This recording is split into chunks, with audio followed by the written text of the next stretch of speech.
The thunder of hooves echoed across the open plains as Hannah Blackett clung desperately to the saddle horn, her knuckles white with fear. Her prized mustang, Tempest, had been spooked by a rattlesnake and now raced wildly across the Wyoming landscape, each powerful stride threatening to unseat her. The year was 1878, and in this unforgiving territory, a throne rider could mean death, especially for a woman alone miles from town. Hannah had never felt so helpless. The wind tore at her chestnut hair, whipping loose strands across her face as she tried to regain control of the panicked animal. Tempest had always been spirited, but never like this. The horse's eyes rolled white with terror as it charged blindly forward, ignoring Hannah's desperate pulls on the reins. "Whoa! Easy, girl," she cried, but her words were lost in the thundering hooves and rushing wind. Just when she felt her grip weakening, a blur of movement caught her peripheral vision. A rider on a powerful black stallion appeared beside her, expertly maneuvering his mount alongside Tempest's frantic gallop. The stranger wore a well-worn Stetson, pulled low against the sun, and moved with the fluid grace of someone who'd spent his life on horseback. He edged closer, his eyes sharp and focused, locked on Hannah's precarious position. "Hold on," he shouted over the thunder of hooves. "I'll help you." Hannah nodded, too terrified to speak. The man guided his horse closer until they were running parallel, just inches apart. With expert precision, he reached across the gap and took hold of Tempest's bridle, gradually applying pressure. "Easy now," he called to the frightened animal in a tone both commanding and soothing. "Easy, girl." Tempest resisted at first, tossing her head and fighting the stranger's grip, but the man held firm. Gradually, he began to slow both horses, using his mount to guide Hannah's panicked mustang. "Pull back gently," he instructed Hannah. "Match my rhythm." She did as told, working in tandem with the stranger until Tempest finally began to respond. The wild gallop slowed to a canter, then to a trot, and finally to a nervous walk. When they finally came to a complete stop, Hannah was trembling from head to toe, her riding habits soaked with sweat. The man dismounted in one fluid motion and approached Tempest cautiously, keeping a hand on the bridle while speaking in low, soothing tones. Only when he was certain the horse was calm did he turn his attention to Hannah. "Are you hurt, madam?" he asked, removing his hat to reveal sun-streaked brown hair and the weathered face of a man who'd spent years under the open sky. Hannah took a shaky breath. "No, I don't think so. Just rattled." She attempted to dismount but found her legs had turned to jelly. Without hesitation, the stranger stepped forward and offered his hands to assist her. "Allow me," he said. As her feet touched solid ground, Hannah's knees buckled. The man caught her effortlessly, strong hands steadying her waist. "Thank you," she managed, embarrassed by her weakness but grateful for his intervention. "I don't know what spooked her. Tempest has never behaved like that before." "Saw a rattler slither away as you passed," he explained, still keeping a cautious eye on her horse. "Name's Zachary Calloway. Most folks call me Zach." "Hannah Blackett," she replied, finally finding her composure. "I'm from Lusk, or heading there at least." She brushed dust from her riding skirt and attempted to tuck loose strands of hair back into her once neat bun. "I owe you my life, Mr. Calloway." Zach shrugged, a hint of a smile tugging at his lips. "Just happened to be in the right place. Lucky for both of us." He studied her with curious eyes. "You're a fair rider, Miss Blackett. Most would have been thrown within the first mile." Hannah managed a weak smile. "My father insisted I learn to ride almost before I could walk, though I admit I've never lost control quite like that." "Even the best riders find themselves in trouble now and then," Zach assured her, turning his attention back to the horses. He ran a gentle hand down Tempest's neck, checking for injuries. "She's a fine animal, spirited but fine." "Too spirited, perhaps," Hannah sighed. "No such thing," Zach replied with conviction. "That spirit saved you both from breaking legs in prairie dog holes. She was running scared, but she was running smart." Hannah watched as he checked Tempest's saddle and bridle with practiced hands. There was something compelling about his confident movements and the gentle way he handled the still nervous horse. "You know your way around horses," she observed. "Been a wrangler most of my life," he replied, adjusting Tempest's saddle. "Currently working for the Diamond Cross Ranch, breaking horses for Colonel Jameson." Hannah's eyebrows rose. "The Diamond Cross, that's one of the largest spreads in the territory." "That it is," Zach agreed. "But I don't expect to be there much longer, looking to start my own place soon." He finished his examination and stepped back. "Your mare seems fine now, but I wouldn't recommend riding her hard for the rest of the day." "Where were you headed?" "To Lusk," Hannah explained. "My uncle owns the mercantile there. I've come from Chicago to help run it while he recovers from pneumonia." Zach nodded thoughtfully. "That's about 5 miles east of here. I'd be happy to escort you, make sure this little lady doesn't give you any more trouble." He patted Tempest's flank. Hannah hesitated. Accepting an escort from a stranger wasn't proper, but neither was lying dead on the prairie after being thrown from a horse. "I would appreciate that very much, Mr. Calloway, thank you." "Zach," he corrected with a small smile. "Mr. Calloway was my father, and he's been gone these past 10 years. "Zach, then," she agreed, feeling a surprising warmth in her cheeks. "And I'm Hannah." He helped her remount, his hands strong and steady as he boosted her into the saddle. As they set off at a leisurely pace toward Lusk, Hannah found herself studying her rescuer from the corner of her eye. Zach Calloway sat tall in the saddle, his movements fluid and natural, as though he and his horse were one entity. His face, tanned from years in the sun, carried lines at the corners of his eyes that suggested he smiled often.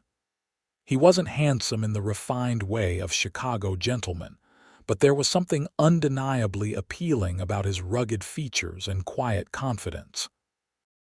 "So, Chicago," he said, breaking the silence. "That's quite a journey. First time in Wyoming territory." "Yes," Hannah admitted. "Though my father was born here, he always spoke of Wyoming with such fondness that I feel I know it already." "And what do you think so far?" Zach asked, amusement evident in his voice. "Besides the rattlesnakes and runaway horses." Hannah laughed, surprising herself with how quickly her fear had dissipated in his presence. "It's bigger than I imagined, wilder, beautiful in a way I hadn't expected." "That it is," Zach agreed, his eyes scanning the distant horizon where the blue sky met the rolling prairie. "Gets under your skin after a while, makes other places feel too crowded, too confined." "I can see why my father missed it," Hannah said softly. "Even after 30 years in Chicago, he always seemed restless." "Some people are born with the prairie in their blood," Zach observed. "Can't be happy anywhere else." They rode in companionable silence for a while, the rhythmic sound of hoofbeats creating a peaceful backdrop to the vast landscape around them. Hannah found herself relaxing, her earlier terror fading into a strange sense of contentment.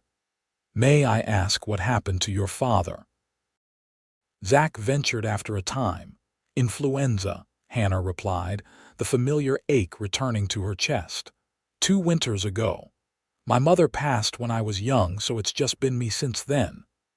"I'm sorry to hear it," Zach said, genuine sympathy in his voice. "Lost my own folks to fever when I was 16. "It's a hard road." "It is," Hannah agreed. "Is that when you started working with horses?" Zach nodded. "Had to earn my keep somehow. Was lucky enough to find a rancher willing to take on a gangly boy who could barely stay in the saddle. Old man Peterson taught me everything I know about horses." "He taught you well," Hannah observed, glancing at Tempest, who was now walking calmly beside Zach's stallion. "That he did," Zach agreed with a fond smile. "He used to say that understanding horses was simple compared to understanding people. Horses don't lie about what they're feeling." Hannah considered this. "I suppose that's true. Tempest certainly made her feelings clear today." Zach laughed, the sound rich and warm. "That she did. But fear is honest, at least. It's the hidden things that cause trouble with people." The conversation flowed easily between them as they continued toward Lusk. Hannah found herself sharing stories of her life in Chicago that she hadn't told anyone her father's decline. The pressure to marry a banking associate she didn't love. Her secret relief when her uncle's letter had provided an escape. In turn, Zach spoke of his years working different ranches across the territory, his dreams of establishing his own horse breeding operation, and his love for the wild, open country.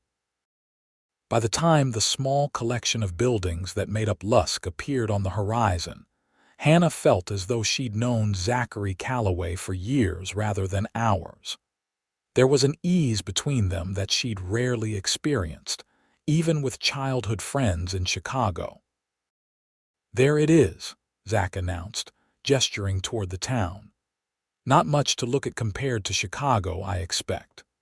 Lusk was indeed a modest settlement, a main street lined with wooden buildings, a few side streets with scattered homes, and the ever-present water tower looming above it all.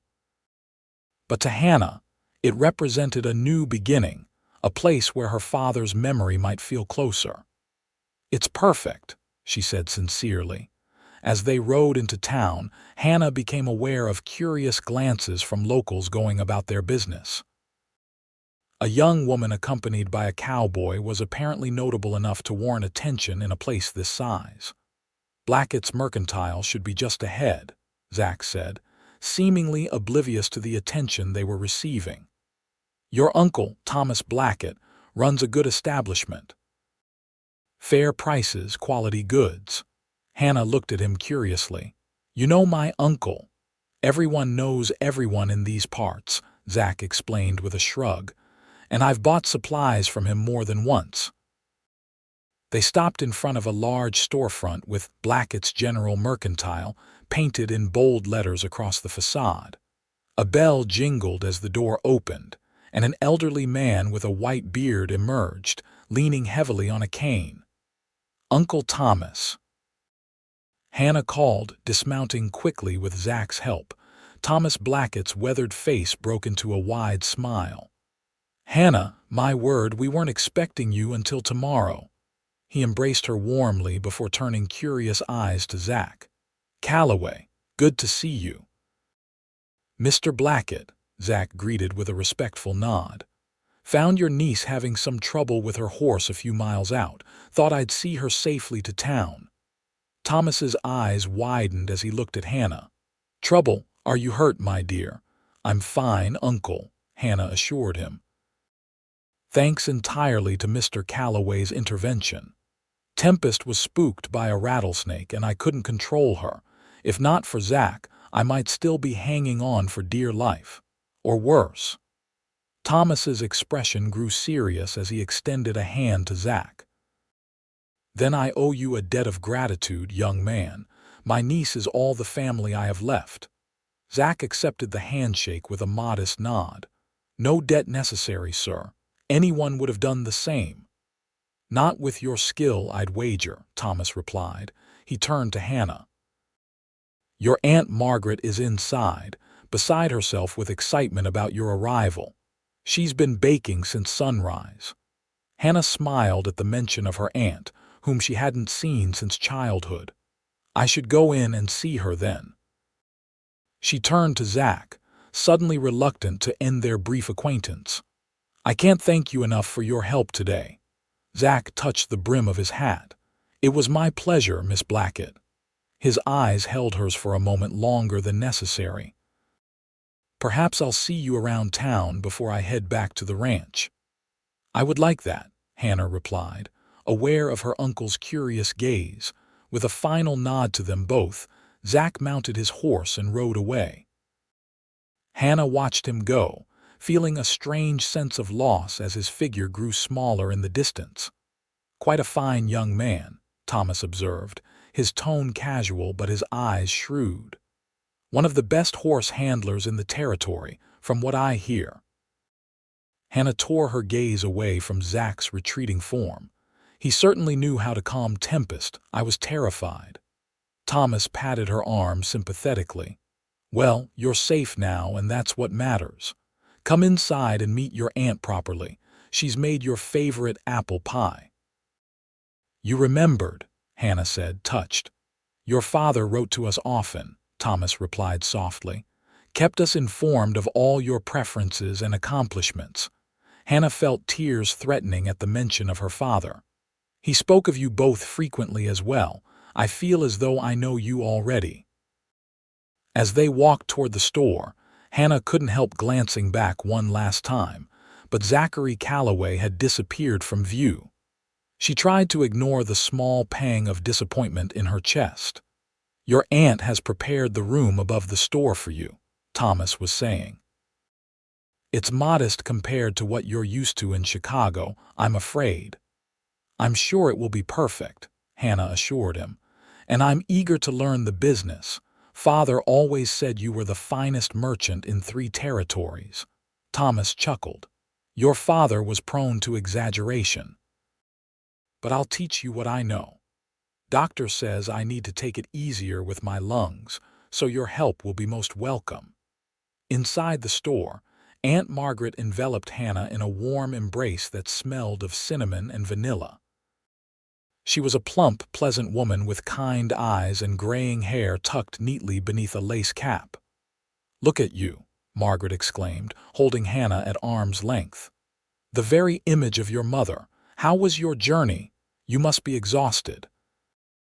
Before Hannah could answer, Thomas interjected. "Our niece had quite an adventure before even reaching town. Her horse was spooked by a rattler, and she might have been in serious trouble if not for Zachary Calloway." Margaret's eyes widened. "Mercy, are you all right, dear?" "Perfectly fine," Hannah assured her, though her muscles were beginning to ache from the strain of holding on during Tempest's wild run. "Mr. Calloway was quite heroic." "Such a nice young man," Margaret said approvingly. "He helped fix our roof last winter when Thomas's lungs were at their worst. Refused payment too, said it was neighborly duty." Hannah absorbed this new information with interest. "He mentioned he works at the Diamond Cross Ranch." "For now," Thomas confirmed. "Though word is he's saved enough to put a down payment on the old Miller place. Been vacant since old Jake Miller passed last year." "Enough gossip," Margaret interrupted gently. "The poor girl's just arrived and we're filling her head with local talk. Come upstairs, Hannah. I've prepared a bath for you, and there's a fresh dress laid out. You can rest before supper."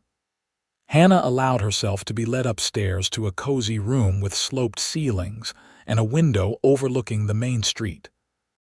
It was simple but comfortable, with a brass bed covered in a colorful quilt, a small writing desk, and a washstand. "It's lovely," she said sincerely. "The bath is through that door," Margaret said, indicating a small adjoining room. "Take your time. Supper won't be for a few hours yet."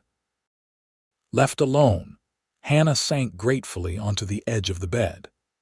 The events of the day washed over her: the terrifying ride, the fortuitous arrival of Zachary Calloway, the strange connection she'd felt during their journey to town. It seemed impossible that she'd only been in Wyoming territory for a matter of hours. Already, it felt as though her life in Chicago belonged to someone else entirely. The hot bath soothed her aching muscles, and by the time she'd changed into the fresh dress Margaret had provided, Hannah felt almost human again. She combed out her long chestnut hair, letting it dry in loose waves down her back as she unpacked her few belongings. Among her things was a small photograph of her parents on their wedding day.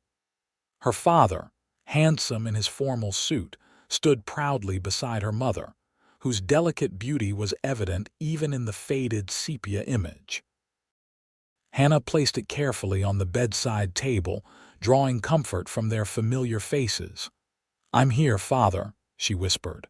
"Back in the place you loved." A knock at the door interrupted her thoughts.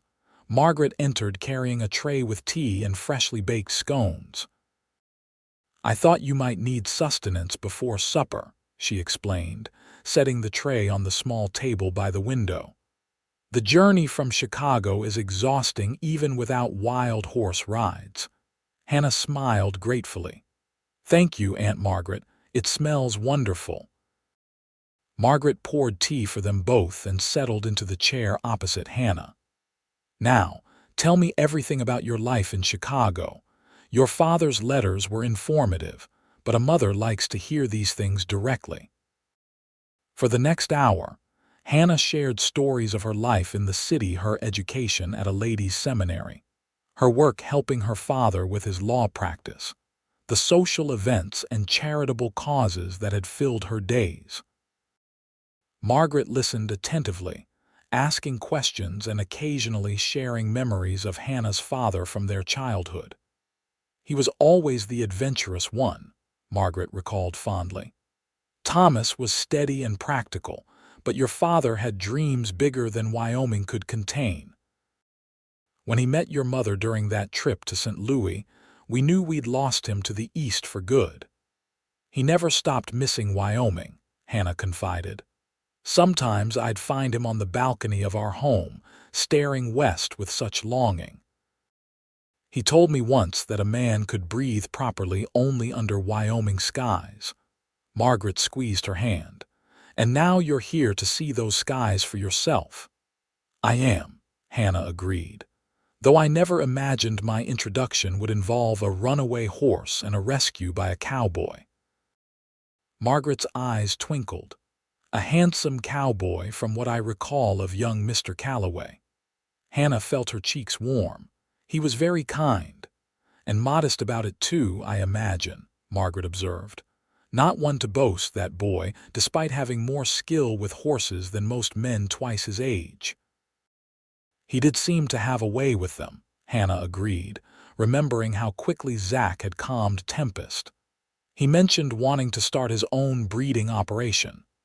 "Yes, he's been working toward that for years," Margaret confirmed. "Saved every penny learned from the best horsemen in the territory. If anyone can make a success of it, it's Zachary Calloway."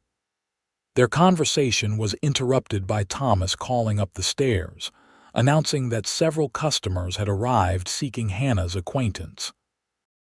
The news of Thomas Blackett's niece from Chicago had apparently spread through town with typical frontier efficiency.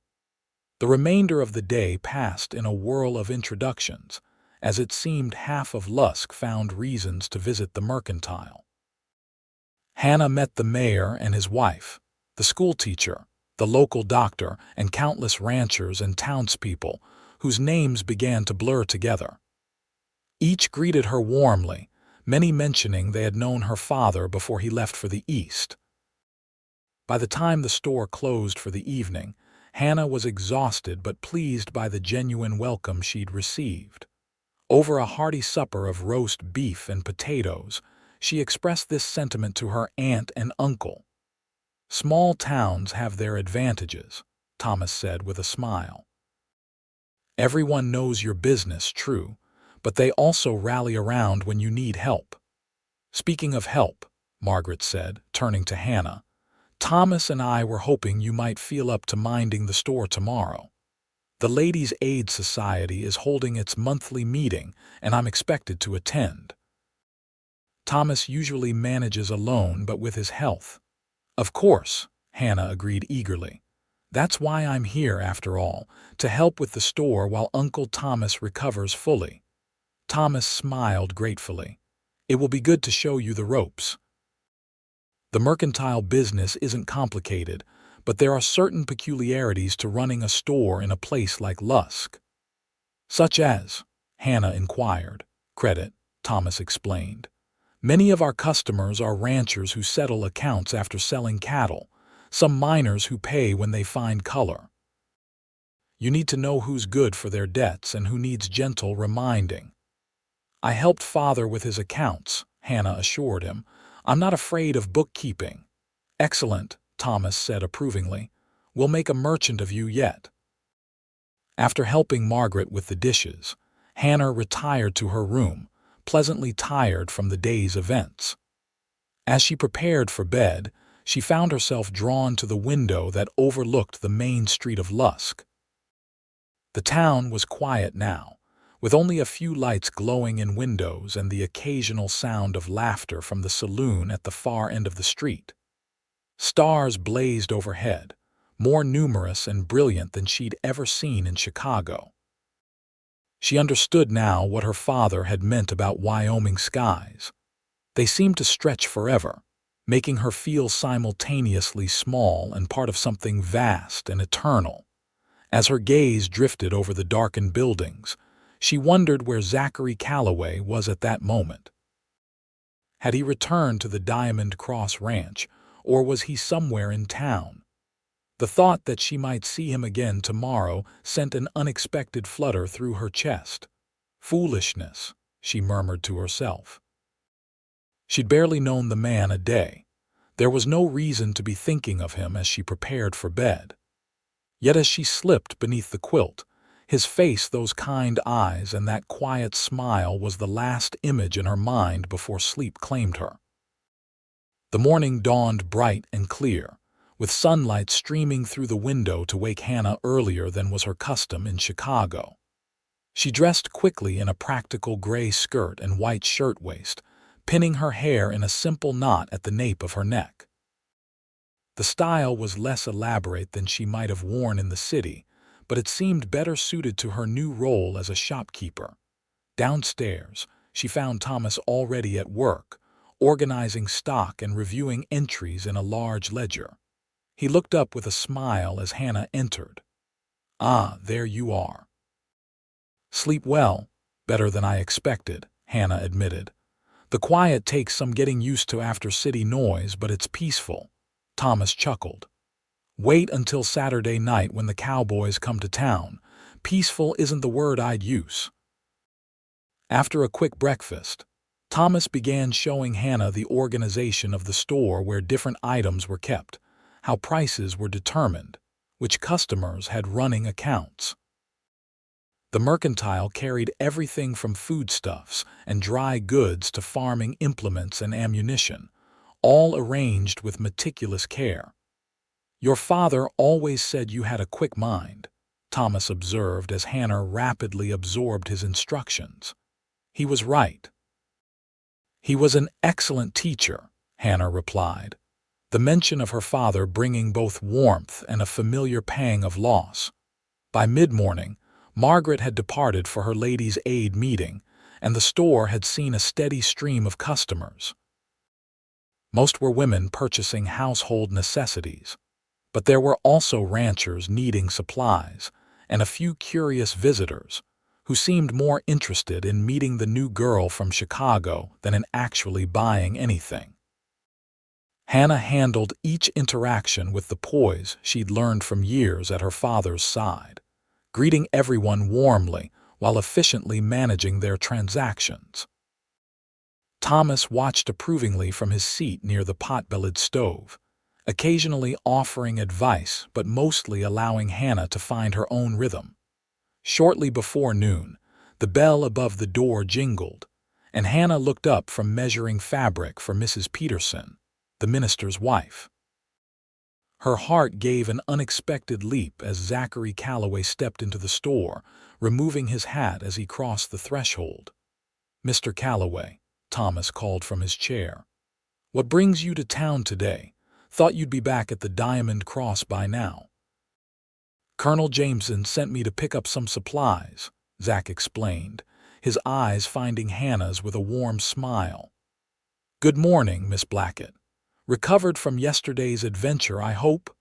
"Good morning, Mr. Calloway," Hannah replied, aware of Mrs. Peterson's curious gaze. I'm quite recovered, thank you. Glad to hear it. Zach turned his attention to Thomas, producing a list from his pocket. We're running low on several items at the ranch. Colonel asked if you could fill this order. Thomas began to rise, but Hannah intervened smoothly. Please, Uncle, stay comfortable. I can help Mr. Calloway once I've finished with Mrs. Peterson. Thomas settled back with a grateful nod. My niece is proving quite capable already. Hannah finished measuring the calico for Mrs. Peterson, wrapped it carefully in brown paper and recorded the purchase in the ledger. As the minister's wife departed, Hannah turned her attention to Zach, who had been patiently waiting, hat in hand. Now, Mr. Calloway, how may I assist you? Zach handed her the list. Nothing urgent, but the colonel appreciates promptness. Hannah scanned the list: coffee, sugar, flour, tobacco, ammunition, and various other ranch necessities. I can have this ready within the hour if that suits you. Perfectly, Zach replied. I have some other errands to run in town. I can return for the order around 1 o'clock. Very good, Hannah said, adopting the professional tone she'd heard her uncle use. Will the colonel be settling his account at month's end as usual? Zach's eyes crinkled with amusement at her businesslike manner. He will indeed, Miss Blackett. As Hannah moved around the store gathering the items on the list, she was acutely aware of Zach's presence.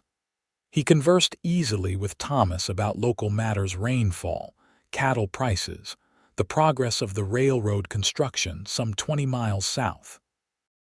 When all the items were assembled, Hannah calculated the total and recorded it in the ledger under Diamond Cross Ranch. The entire process took less time than she'd estimated, and she found herself oddly disappointed that Zach would have no reason to linger.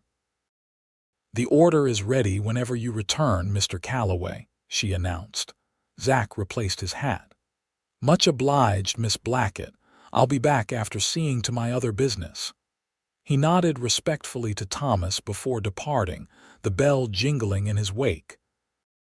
Once he was gone, Thomas chuckled softly. I see Zachary Calloway made quite an impression yesterday. Hannah felt her cheeks warm. He saved me from a potentially serious accident. I'm merely grateful. Of course, Thomas agreed, his eyes twinkling.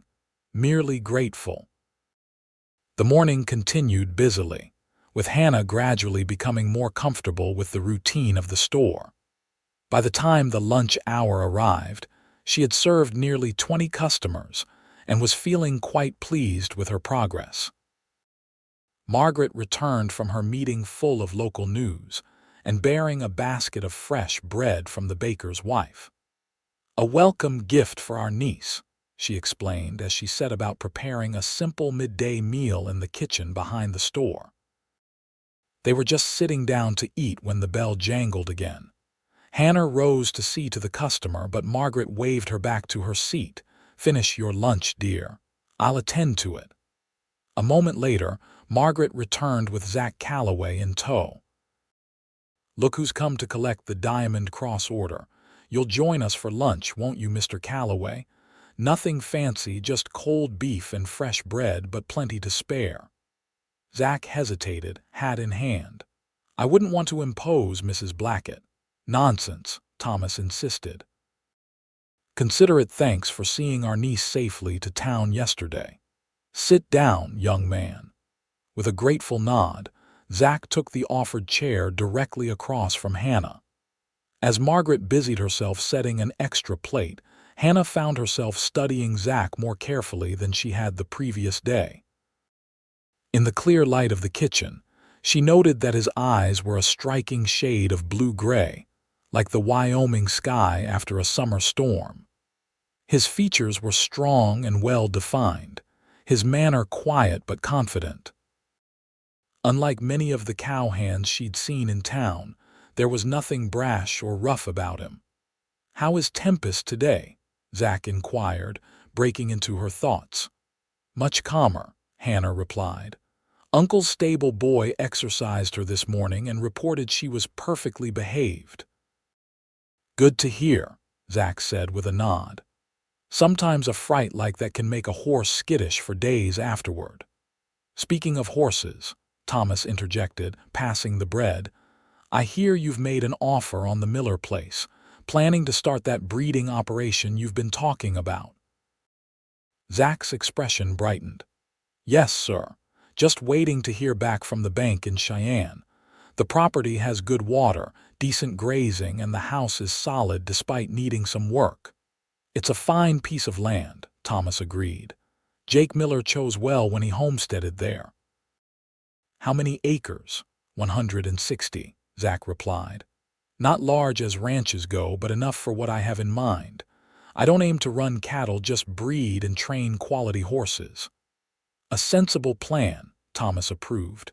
Start modest and build gradually. That's how lasting businesses are made.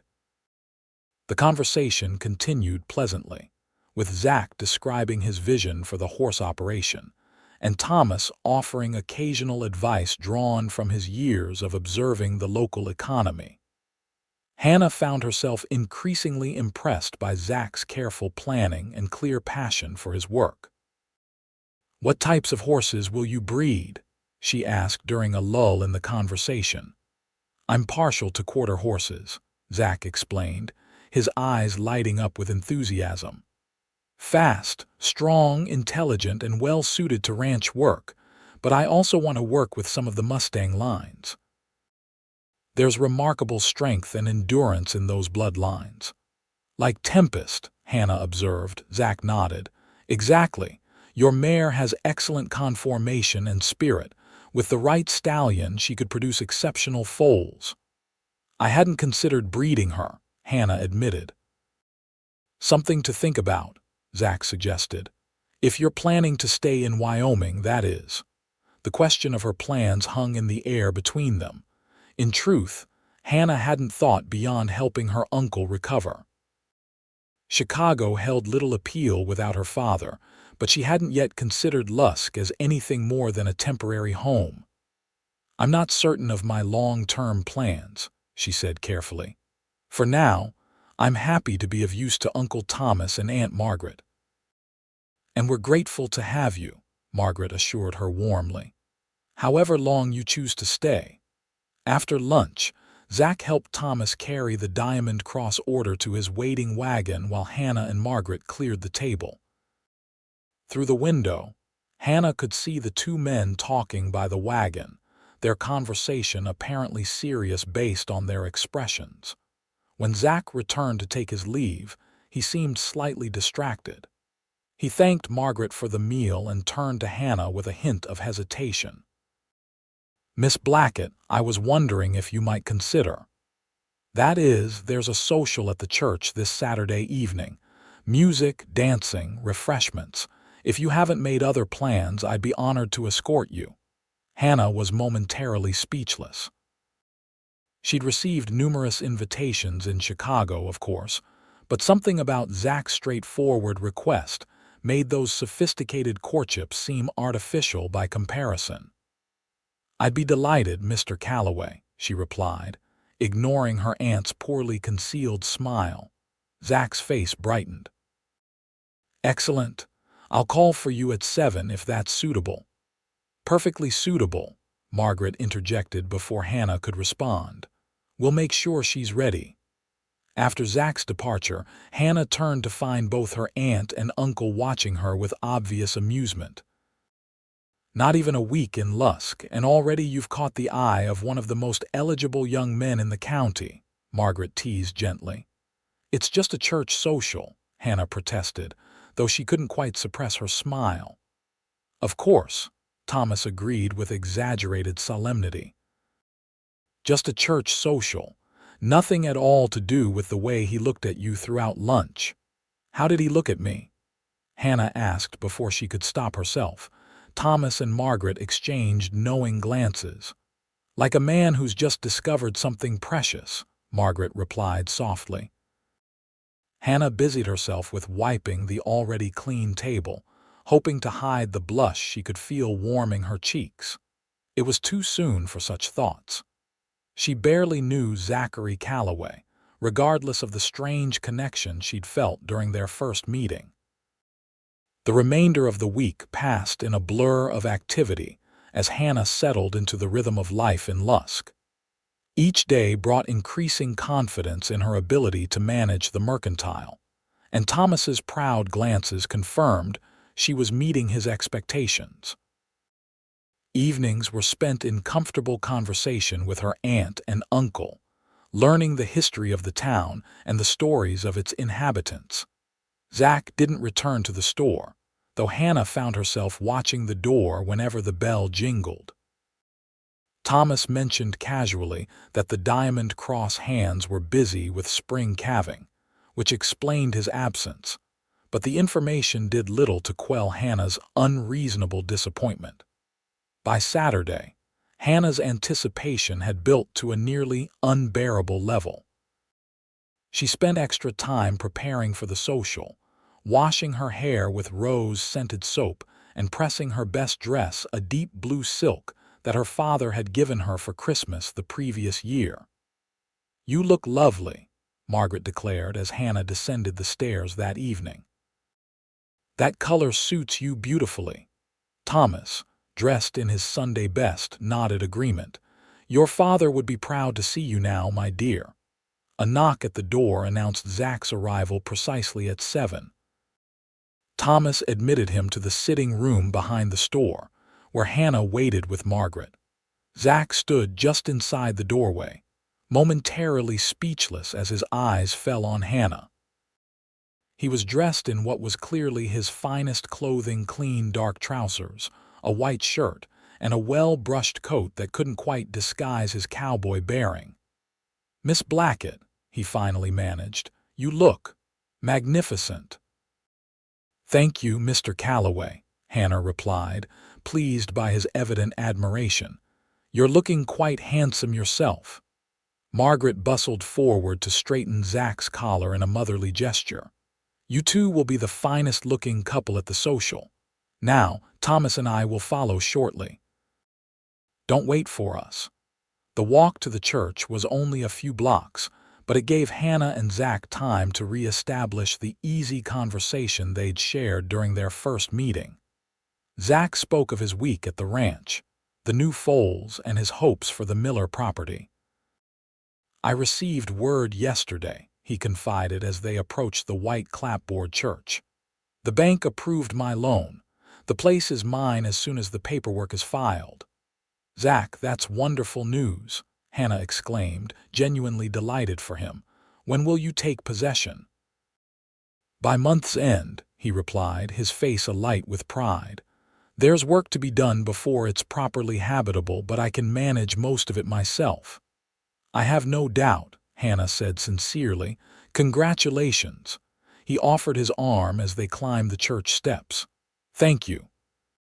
It means more than I can say to have my own place at last." The social was already in full swing when they entered the church hall. Lanterns cast a warm glow over the assembled townspeople. A fiddle and piano provided lively music, and tables along one wall held an impressive array of food and drink. Hannah was immediately struck by the unpretentious warmth of the gathering. In Chicago, social events had been carefully orchestrated affairs, with rigid protocols and subtle hierarchies. Here, children played alongside elders, cowhands danced with shopkeepers' daughters, and everyone greeted newcomers with genuine welcome. "Miss Blackett." The minister's wife approached with outstretched hands. "How delightful to see you again, and with Mr. Calloway no less." She gave Zach an approving smile. "Mrs. Peterson," Zach acknowledged politely. "The hall looks wonderful. The ladies' aid has outdone itself." "You're too kind, Mrs. Peterson replied, clearly pleased. "Now, Miss Blackett, you simply must meet everyone properly. May I steal her away for a moment, Mr. Calloway?" Before Zach could respond, Hannah found herself being led through the crowd, introduced to what seemed like every resident of Lusk and the surrounding countryside. She shook countless hands, struggled to remember names, and answered the same questions about Chicago dozens of times. Throughout the introductions, she was aware of Zach watching from a distance, occasionally engaged in conversation but always keeping her within sight.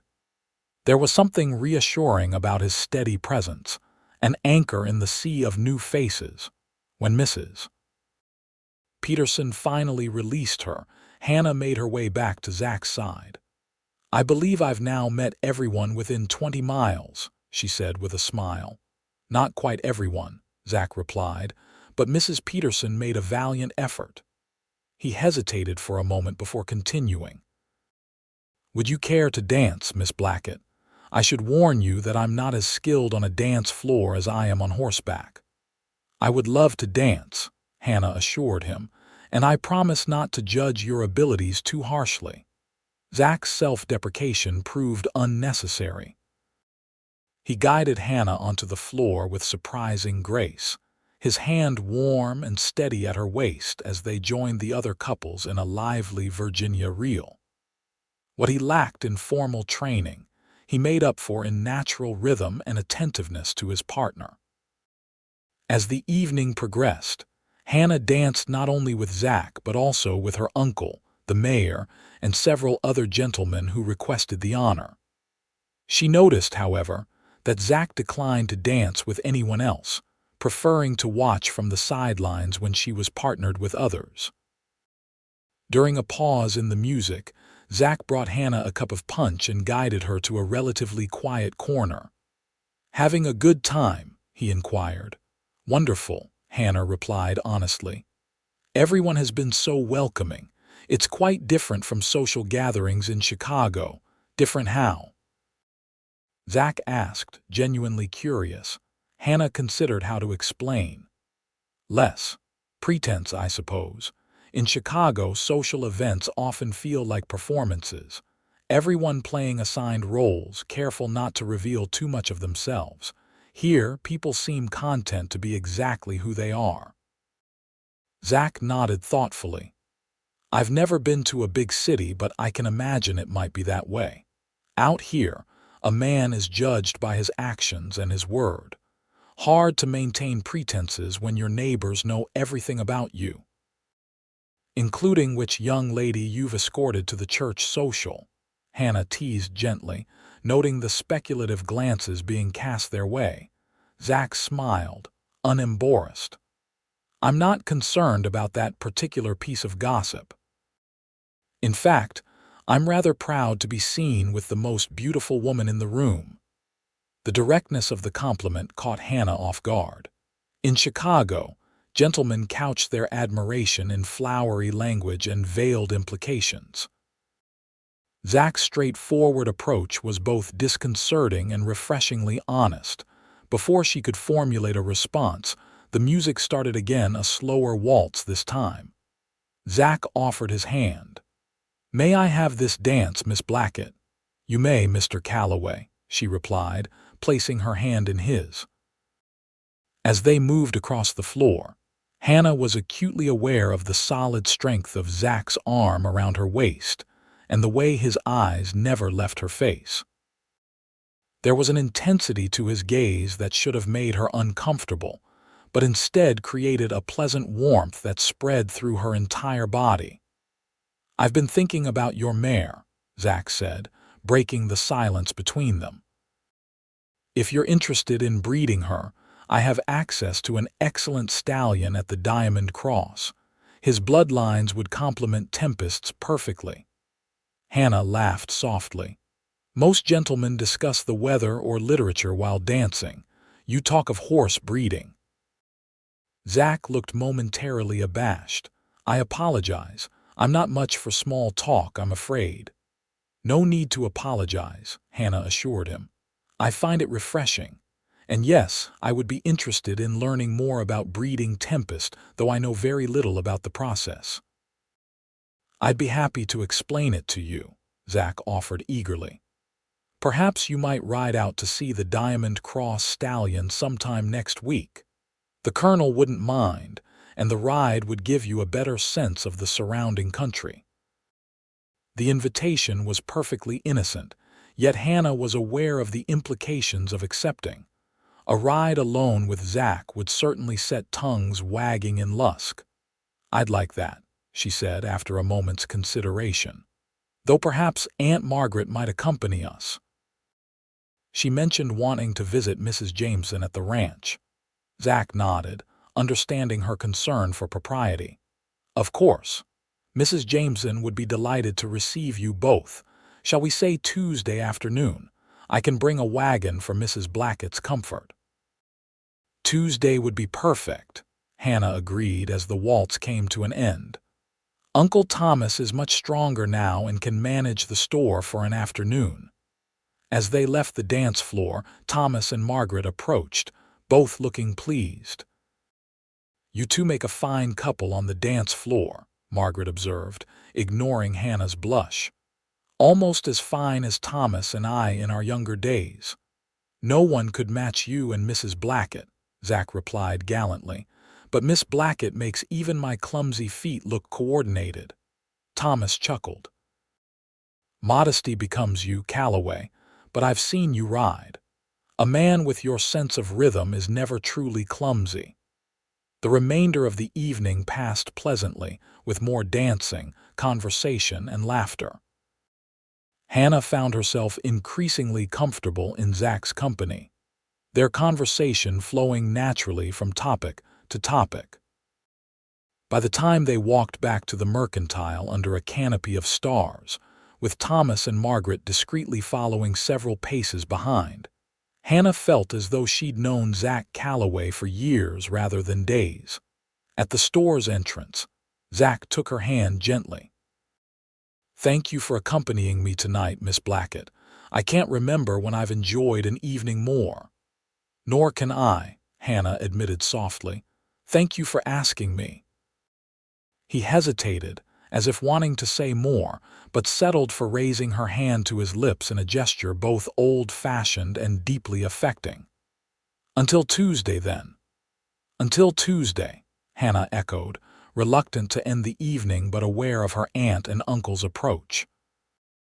As she prepared for bed that night, Hannah found herself replaying every moment of the evening, each dance, each conversation, the warmth in Zach's eyes when he looked at her. It was foolish to feel this way after knowing a man for less than a week, yet she couldn't deny the connection that seemed to be forming between them. "Be sensible, Hannah," she murmured to herself as she brushed her hair. "You came to Wyoming to help Uncle Thomas, not to lose your heart to a cowboy." Yet as she drifted off to sleep, it was Zach's face she saw, his voice she heard, and the memory of his hand in hers that followed her into dreams. The days leading up to Tuesday passed with agonizing slowness.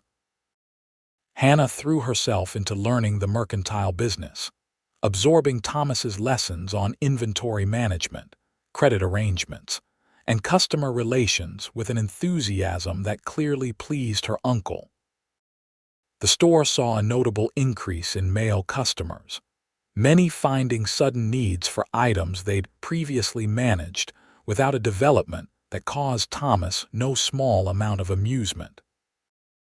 "Remarkable how many single men in Lusk have discovered they need new shirts since you arrived," he observed dryly as the third cowhand that morning departed with an unnecessary purchase.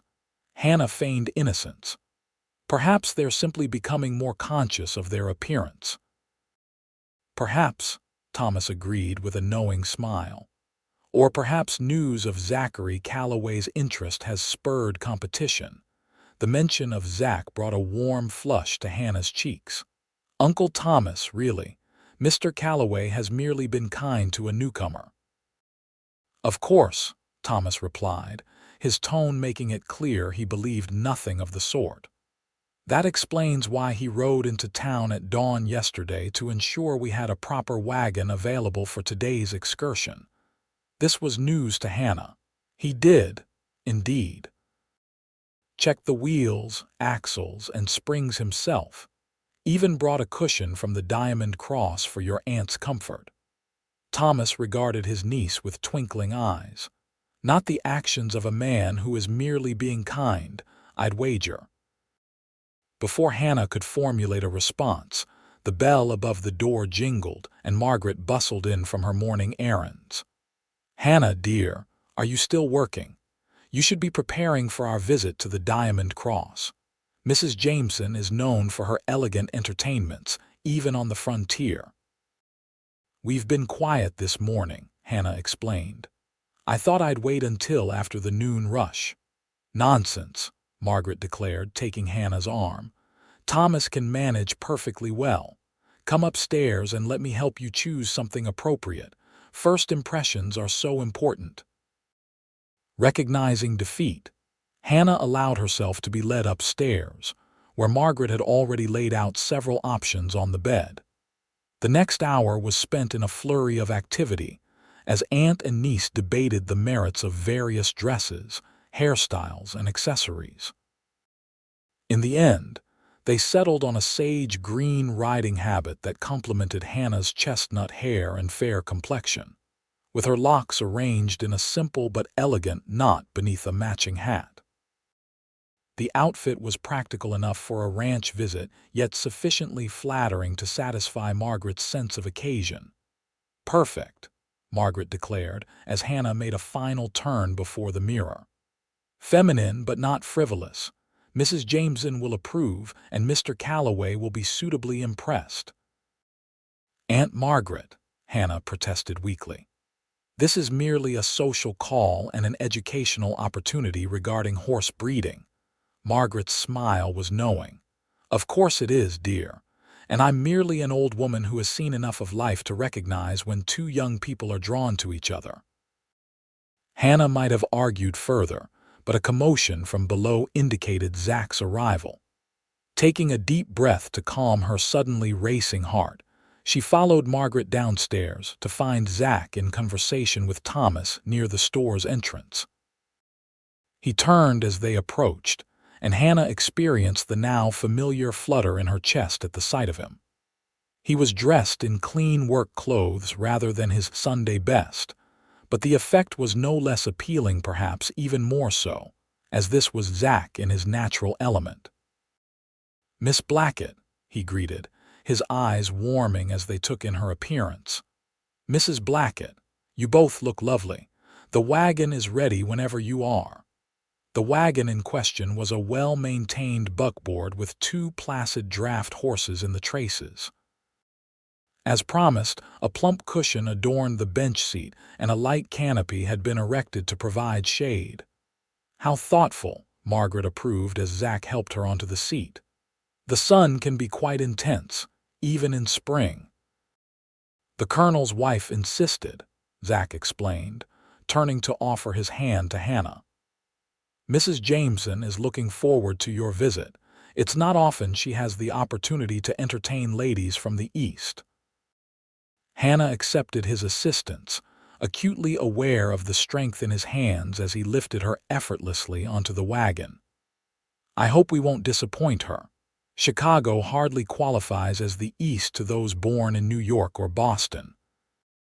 To Wyoming folk, anything beyond the Missouri River is the East," Zach replied with a smile as he climbed up and took the reins. "Mrs. Jameson was raised in Philadelphia, so she may be more discerning, but she's lived here long enough to appreciate any connection to civilization." With a final wave to Thomas, who stood watching from the store entrance, they set off. The Diamond Cross Ranch lay some 5 miles outside town, and Zach explained they would reach it in about an hour, given the wagon's sedate pace. The journey passed pleasantly, with Zach pointing out landmarks and sharing stories of the area. Margaret, seated between them, contributed local history and gossip, creating a comfortable three-way conversation that put Hannah at ease. As they left the immediate vicinity of Lusk, the landscape opened into rolling grasslands dotted with sagebrush and occasional stands of cottonwoods along creek beds. The spring air was crisp and clear, carrying the scent of sun-warmed earth and new growth. "It's beautiful," Hannah observed, gazing at the distant mountains that marked the western horizon. Different from the prairie around Chicago somehow. Wilder. It is that, Zach agreed, his own gaze taking in the familiar landscape with evident affection. Wyoming gets under your skin. I've known men who left for the city, seeking easier fortunes, only to return within a year, said they couldn't breathe properly elsewhere. My brother said the same, Margaret noted. Hannah's father could never quite settle in Chicago for all its advantages. The mention of her father brought both warmth and sadness to Hannah. He used to take me to the lakeshore when I was young, saying it was the only place in Chicago where you could see far enough to ease a Wyoming man's soul. Zach nodded, understanding. The need for space becomes part of you out here. Some find it lonely, but most of us would feel trapped without it. And is that how you feel about cities, Mr. Calloway? Hannah inquired. Trapped, I can't rightly say, Zach admitted.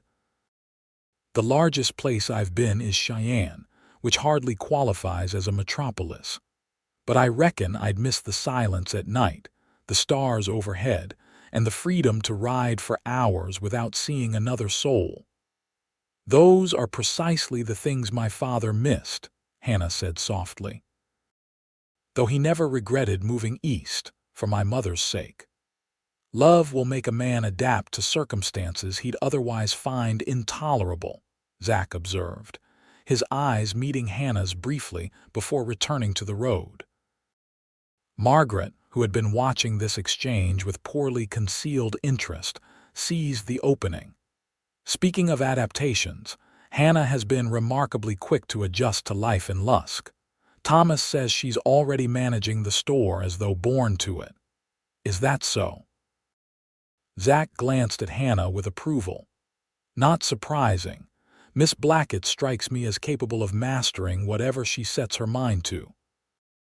The conversation continued in this vein as they traveled, with Margaret skillfully highlighting Hannah's accomplishments and qualities, while Zach responded with evident appreciation. Hannah, caught between embarrassment and pleasure at this transparent matchmaking, eventually redirected the discussion to the Diamond Cross Ranch and its operations. How large is the Colonel's spread? She inquired. 20,000 acres, Zach replied, with grazing rights to another 10,000 of public land. Runs about 2,000 head of cattle and keeps nearly 100 horses for ranch work and breeding. My word, Hannah exclaimed. That's an enormous operation. One of the largest in the territory, Zach confirmed. The Colonel was one of the first to recognize Wyoming's potential for cattle raising, came out after the war with nothing but military connections and ambition. Now he's one of the most influential men in the territory. As if conjured by this description, the Diamond Cross Ranch appeared in the distance, a collection of substantial buildings nestled in a valley where two creeks converged. A large two-story house of dressed stone stood apart from the working structures, its windows gleaming in the midday sun. My goodness, Margaret breathed. It's like a little kingdom. The Colonel has done well for himself, Zach agreed as he guided the wagon toward the main house. Though he's earned every acre through hard work and smart decisions. A ranch hand came forward to take charge of the horses as they drew up before the house. Zach helped both women down from the wagon just as the front door opened to reveal an elegant woman in a fashionable day dress. Her silver-streaked dark hair arranged in a sophisticated style that would not have been out of place in Chicago's finest parlors. Mrs. Blackett, Miss Blackett, welcome to Diamond Cross, she greeted warmly. I'm Alina Jameson. It's such a pleasure to have visitors from town, especially ladies of refinement. Zachary, you didn't exaggerate Miss Blackett's charm. Hannah glanced at Zach, who had the grace to look slightly embarrassed. Mrs. Jameson, he acknowledged with a respectful nod. Thank you for receiving Mrs. Blackett and Miss Blackett on such short notice. Nonsense, Alina replied dismissively. I've been hoping to meet Thomas Blackett's niece since hearing of her arrival. Please, come inside. I've had refreshments prepared and the colonel will join us shortly. He's just finishing some business with the foreman. The interior of the Jameson home revealed a surprising level of luxury for a frontier ranch. Fine carpets covered polished wood floors. Quality furniture was arranged with an eye for both comfort and elegance. And artwork adorned walls that might have belonged in a city mansion rather than a Wyoming cattle operation. Eleanor led them to a comfortable parlor where a maid was arranging a tea service. Please make yourselves comfortable. Zachary, the colonel, asked that you join him in the study when you arrived. Something about the new stallion's papers. Of course, madam, Zach replied. He turned to Hannah and Margaret. If you'll excuse me, ladies, I'll return shortly. Once Zach had departed, Eleanor settled into a chair across from her guests, her expression warm but evaluating. Now, Miss Blackett, you must tell me everything about Chicago. It's been nearly 15 years since I visited, and I miss civilized conversation desperately. The next hour passed pleasantly as Hannah described life in the city, touching on recent architectural developments, social trends, and cultural events. Eleanor proved to be an intelligent and well-informed hostess, asking perceptive questions that revealed her own excellent education. Colonel Jameson joined them midway through the conversation, a tall, distinguished man with military bearing and observant eyes. He greeted the visitors cordially, expressed appropriate sympathy regarding Thomas's health, and generally displayed the polished manners of a gentleman despite his frontier surroundings. Calloway tells me you're interested in horse breeding, Miss Blackett, he remarked during a lull in the conversation. A rather unusual interest for a city lady. My interest is quite new, Hannah admitted. Sparked by Mr. Calloway's suggestion that my mare might produce exceptional foals with the right sire. The colonel nodded approvingly. Calloway has a good eye for horseflesh. Been trying to convince him to stay on as our breeding manager, but he's set on establishing his own operation. Can't blame a man for wanting his independence. I understand he's purchased the Miller property, Margaret commented. He has, the colonel confirmed. Good choice, too. Excellent water rights, decent grazing, and close enough to town for convenience without sacrificing privacy. He glanced at Hannah with shrewd eyes. A fine place for a man to start a family when the time comes. Before Hannah could respond to this pointed observation, the parlor door opened to admit Zach, who had clearly overheard the colonel's last remark. His expression betrayed mild embarrassment as he cleared his throat. Pardon the interruption. I thought perhaps Miss Blackett might like to see the stallion we discussed while the light is still good. An excellent suggestion, the colonel approved, rising. I'll accompany you, Mrs. Blackett. Would you care to join us, or would you prefer to continue your conversation with my wife? Margaret waved a dismissive hand. You young people go ahead. Mrs. Jameson has promised to show me her remarkable rose garden, which interests me far more than horses, I'm afraid. Hannah suspected her aunt's sudden interest in horticulture was yet another transparent attempt at matchmaking, but she couldn't bring herself to object. The prospect of seeing the Diamond Cross horses with Zach as her guide was too appealing to resist. Outside, the colonel led them toward a series of corrals and stables some distance from the main house.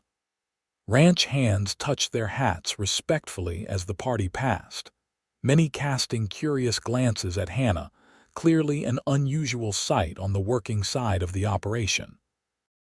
Here we are, the colonel announced as they approached a spacious corral where a magnificent black stallion paced with imperial dignity.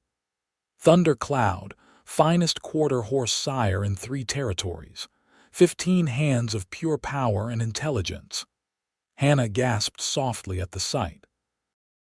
The stallion was indeed impressive, perfectly proportioned, with a gleaming coat that caught the afternoon sun like polished obsidian. The animal turned its head toward them, ears pricked forward with interest rather than aggression. "He's magnificent," she breathed. "He is that," Zach agreed, a note of professional pride in his voice. "I helped train him from a 2-year-old, never met a horse with a better combination of spirit and sense." The colonel nodded agreement. "Calloway has a way with horses that can't be taught, natural gift." He turned to Zach. "Why don't you bring him out so Miss Blackett can get a proper look? I need to check on the new calves before supper." With a respectful nod to Hannah, the colonel departed, leaving her alone with Zach for the first time since their meeting. There was a moment of awkward silence before Zach spoke. "Would you like to see him up close? He's well-mannered, despite his size." "I would," Hannah replied, moving toward the corral fence. "Though I confess my knowledge of horse breeding is limited.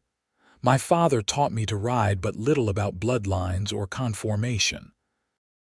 Zach entered the corral with calm confidence, speaking softly to the stallion, who approached with curious dignity.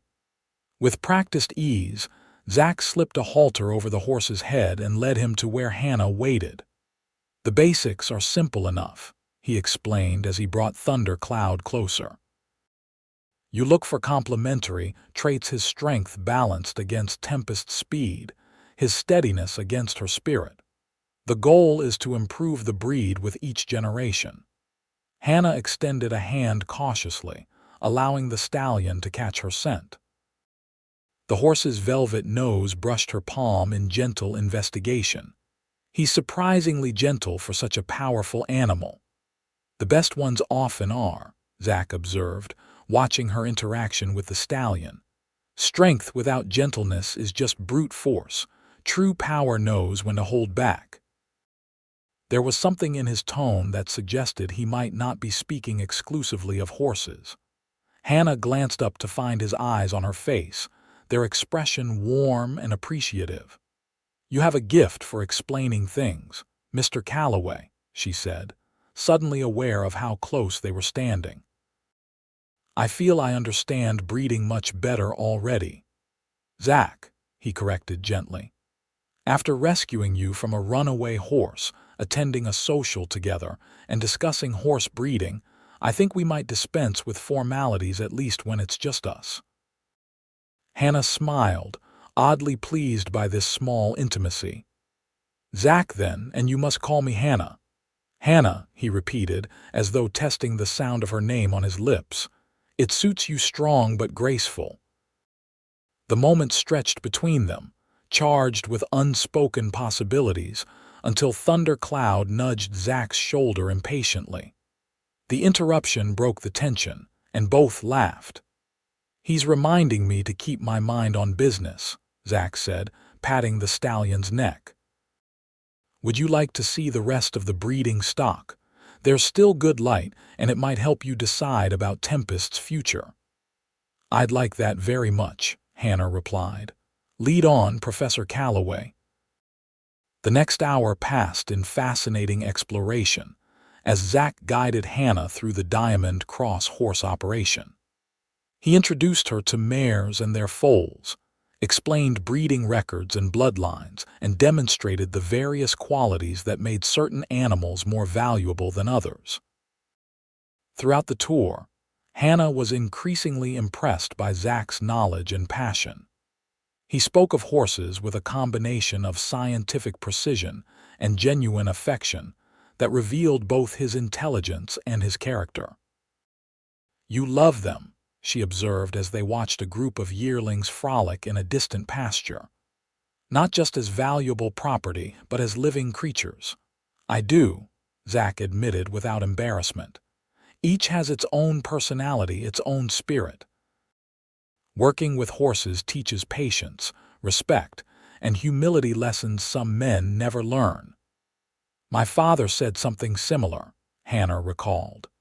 "He claimed that how a man treats his horse reveals his true nature more clearly than how he treats his fellows." People can be deceived, but animals always know. Zach looked at her with increased interest. Your father sounds like a wise man. He was, Hannah agreed softly. I think he would have approved of your approach to horsemanship. This simple observation seemed to please Zach more than any previous compliment. He smiled, a genuine expression that transformed his already handsome features and created a corresponding warmth in Hannah's chest. That means a great deal coming from you, he said quietly. The moment was interrupted by a distant call. They turned to see a ranch hand waving from the direction of the main house. Looks like we're being summoned for supper, Zach observed. Mrs. Jameson is a stickler for punctuality. As they walked back toward the house, Hannah was aware of a subtle shift in their relationship. The formality that had characterized their previous interactions had softened into something more comfortable, more natural. It was as though the shared appreciation of the horses had revealed common ground beyond their superficial differences of background and experience. The evening meal at the Jameson home proved to be an elegant affair, with fine china, crystal, and silver adorning a table that would not have been out of place in Chicago's best homes. The conversation ranged from local matters to national politics, with Colonel Jameson proving himself well informed on issues facing both the territory and the nation. Throughout the meal, Hannah was conscious of Zach's presence across the table. Unlike many cowboys she'd observed in town, he was perfectly at ease in this refined setting, his manners revealing an upbringing that had included proper social training despite his frontier life. Miss Blackett, the colonel addressed her as dessert was served, Calloway tells me you've been managing your uncle's store with considerable skill. Have you found Wyoming commerce much different from city business? The principles are similar, Hannah replied, though the relationships are more personal. In Chicago, most customers were strangers. Here, each transaction is part of an ongoing connection. The colonel nodded approval.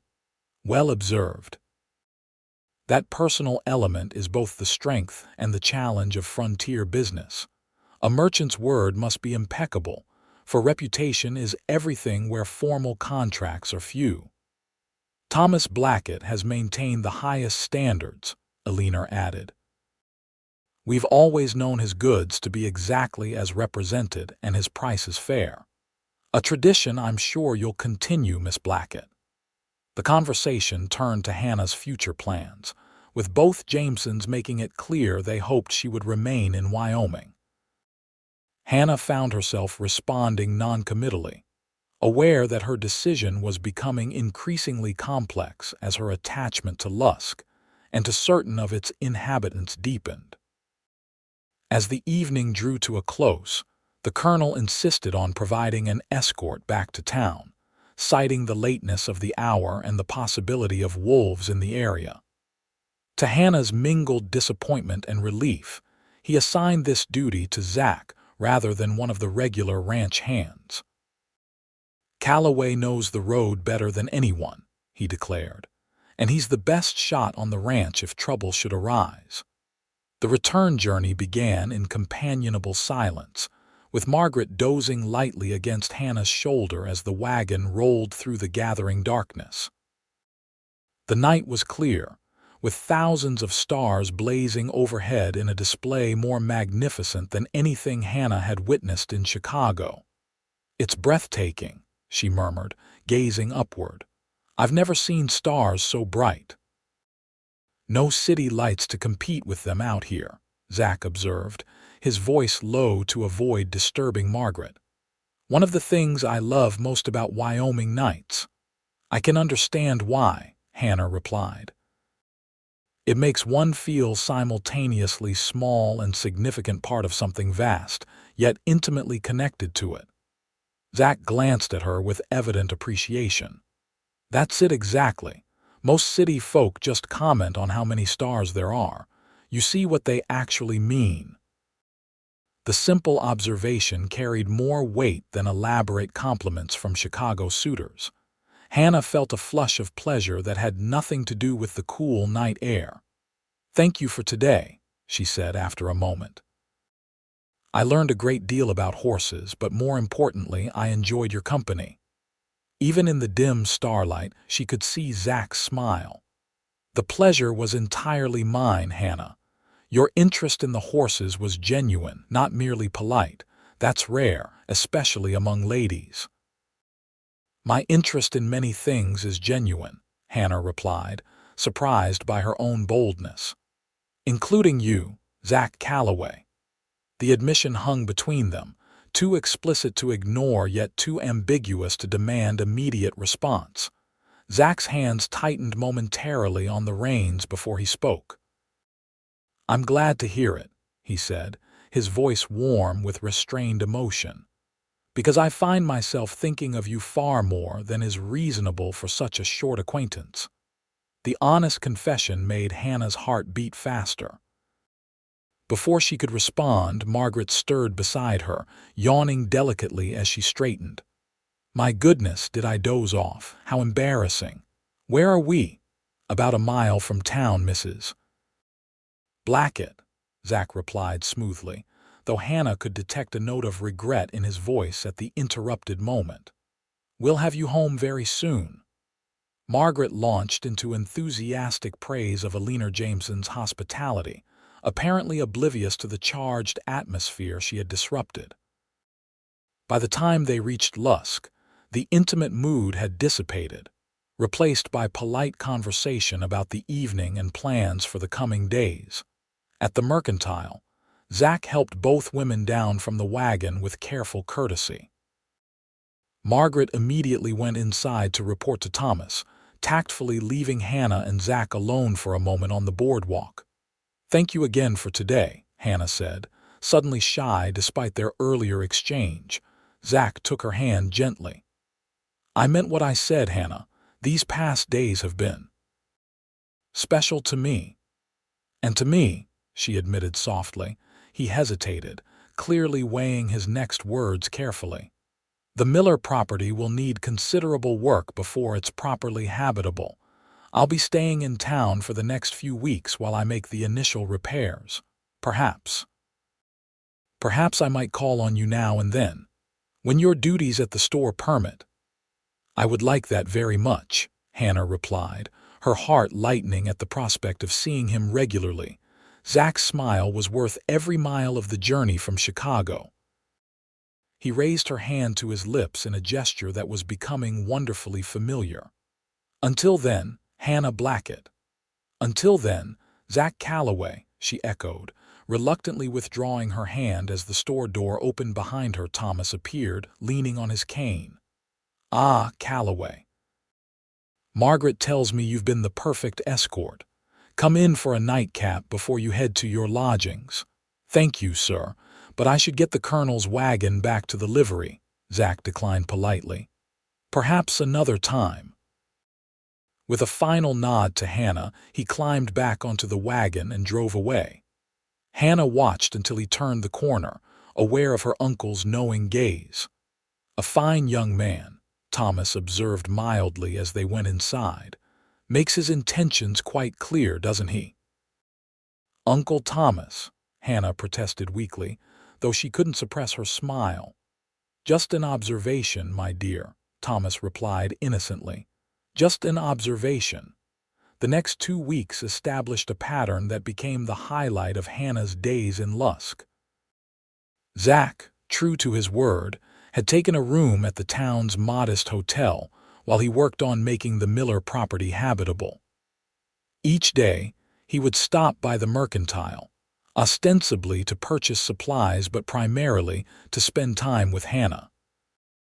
These visits, initially brief and somewhat awkward under Thomas and Margaret's watchful eyes, gradually extended as both Hannah and Zach grew more comfortable with their developing relationship. Thomas, displaying unexpected tact, often found reasons to be occupied with bookkeeping or stock reviews, allowing the young couple moments of relative privacy amid the store's public setting.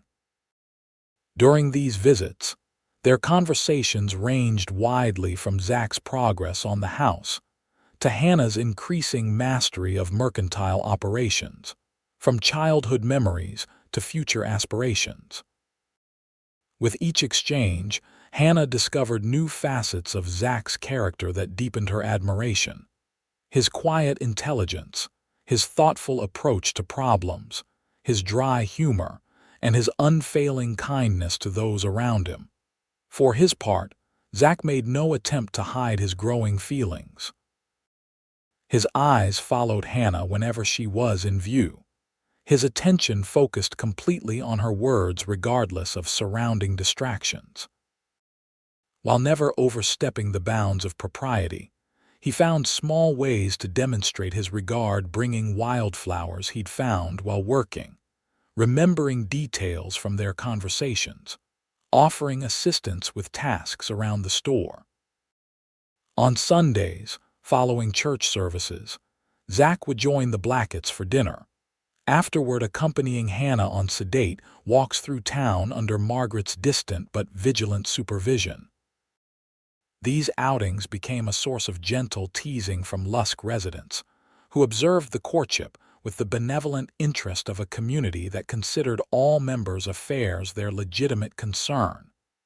"Young Calloway looks at you like you hung the moon," observed Mrs. Peterson after church one Sunday. "We haven't seen him so settled since he came to these parts. You're a good influence, Miss Blackett." Similar comments reached Hannah from various sources, some subtle, others embarrassingly direct. Far from finding such interest intrusive, she discovered she rather enjoyed being part of a community where relationships were celebrated openly, rather than navigated through the elaborate social codes of Chicago society. As April gave way to May, bringing warmer weather and longer evenings, Zach invited Hannah to ride out to the Miller property to see his progress.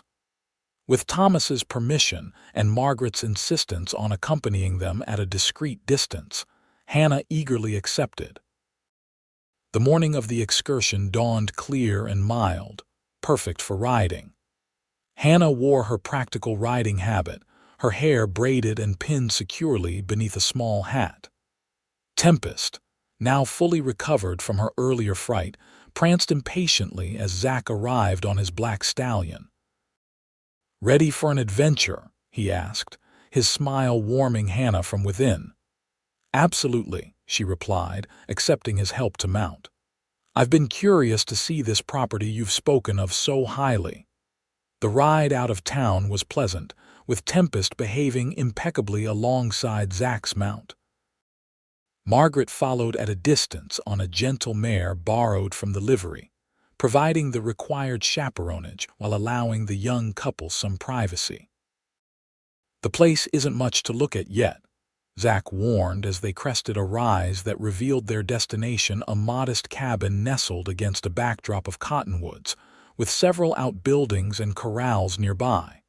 "But it has good bones, as they say." Hannah studied the property with genuine interest. The cabin was indeed rough, with weathered logs and a roof that showed signs of recent repair. The surrounding land, however, was undeniably beautiful rolling grassland divided by a clear stream, with distant bluffs providing shelter from the prevailing winds. "It's wonderful," she said sincerely. "I can see why you chose it." Zach's expression brightened at her approval. "The house needs work, but the land is perfect for what I have in mind. Good water year-round, natural shelter, and enough acreage for breeding operations without being too much for one man to manage." As they approached, Hannah could see evidence of Zach's recent labors: new shingles on the roof, freshly split firewood stacked neatly beside the cabin, and a vegetable garden newly turned for planting. "You've accomplished a great deal in 2 weeks," she observed admiringly. "There's still much to do," Zach replied modestly, "but it's starting to feel like a home rather than just a property." He helped Hannah dismount, then tied both horses to a hitching post before leading her toward the cabin. "I've replaced the worst of the chinking between the logs and fixed the roof. Next will be the windows and interior walls." The inside of the cabin was simple but surprisingly spacious, with a large main room that served as both kitchen and living area, plus two smaller rooms that Zach explained would be bedrooms.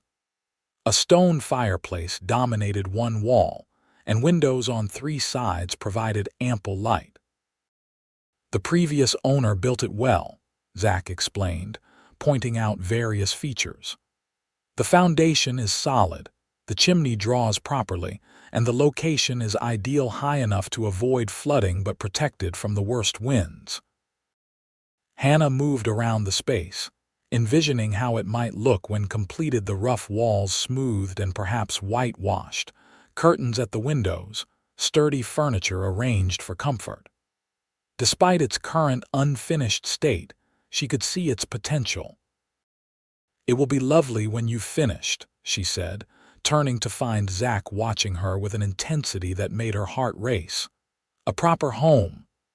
"That's my hope," he agreed, moving to join her near the fireplace. "Though a house isn't truly a home without the right people in it." The implication hung between them, too significant to be misunderstood. Hannah met his gaze steadily, aware that they had reached a turning point in their relationship. "And who do you envision in this home, Zach Calloway?" she asked softly. He took her hands gently in his. "I think you know, Hannah. From the moment I rode alongside your runaway horse, something changed for me. These past weeks have only confirmed what I suspected then, that you are someone extraordinary, someone I want to build a life with." Hannah's breath caught at the simple, direct declaration. There was no flowery language, no elaborate courtship ritual, just honest emotion expressed with quiet certainty. "We've known each other such a short time," she said, though her heart had already accepted what her mind still questioned.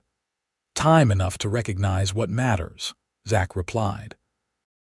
"I know your character, your spirit, your mind. The rest is just details we'll discover together." Before Hannah could respond, the sound of approaching hoofbeats reminded them of Margaret's presence. Zach released Hannah's hands reluctantly as the older woman appeared in the doorway.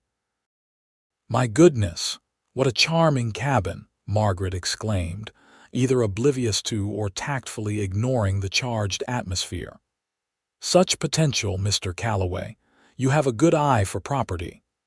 The moment had passed, but something fundamental had shifted between Hannah and Zach. As they showed Margaret around the property, their eyes met frequently, exchanging silent acknowledgments of feelings too new and precious for casual discussion. The ride back to town was quieter, each lost in private thoughts. At the mercantile, Zach helped both women dismount, his hands lingering slightly longer than necessary at Hannah's waist. "Thank you for coming today," he said quietly. "Your opinion means a great deal to me." "I'm glad you invited me," Hannah replied. "The property is wonderful, Zach, truly." He smiled, understanding her deeper meaning. "I'll stop by tomorrow if I may. There's more I'd like to discuss." "I'll look forward to it," Hannah assured him, aware of Margaret's poorly concealed interest in their exchange. That evening, as Hannah prepared for bed, a knock at her door revealed Margaret in her nightgown and wrapper, her expression both excited and concerned. "May I come in, dear? I feel we should talk." Hannah nodded, making room for her aunt on the edge of the bed.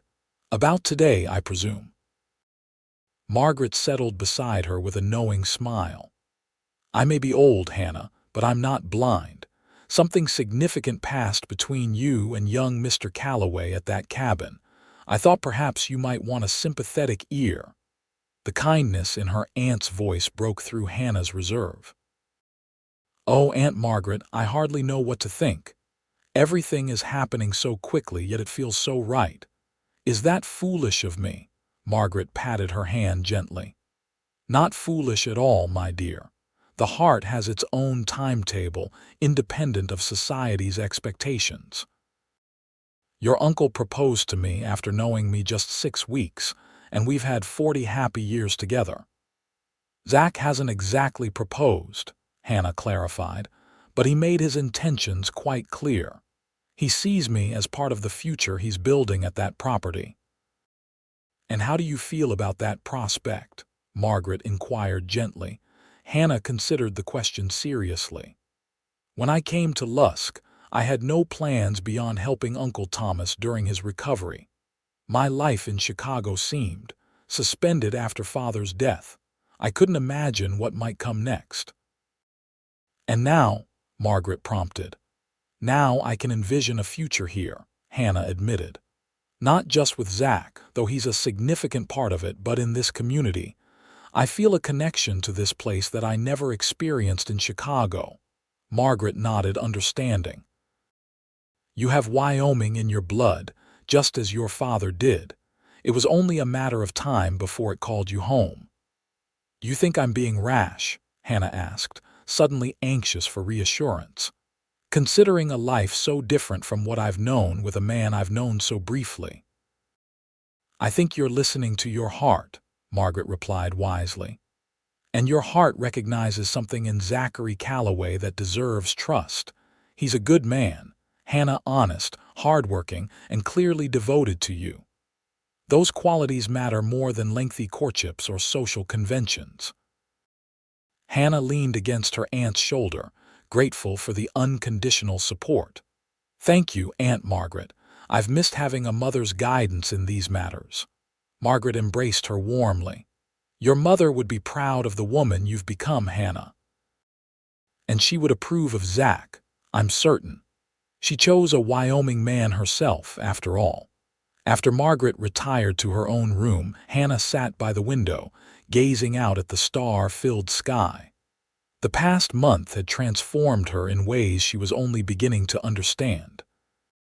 The city girl who had arrived in Lusk fearing for her life on a runaway horse had found not just safety but purpose, community, and the possibility of love.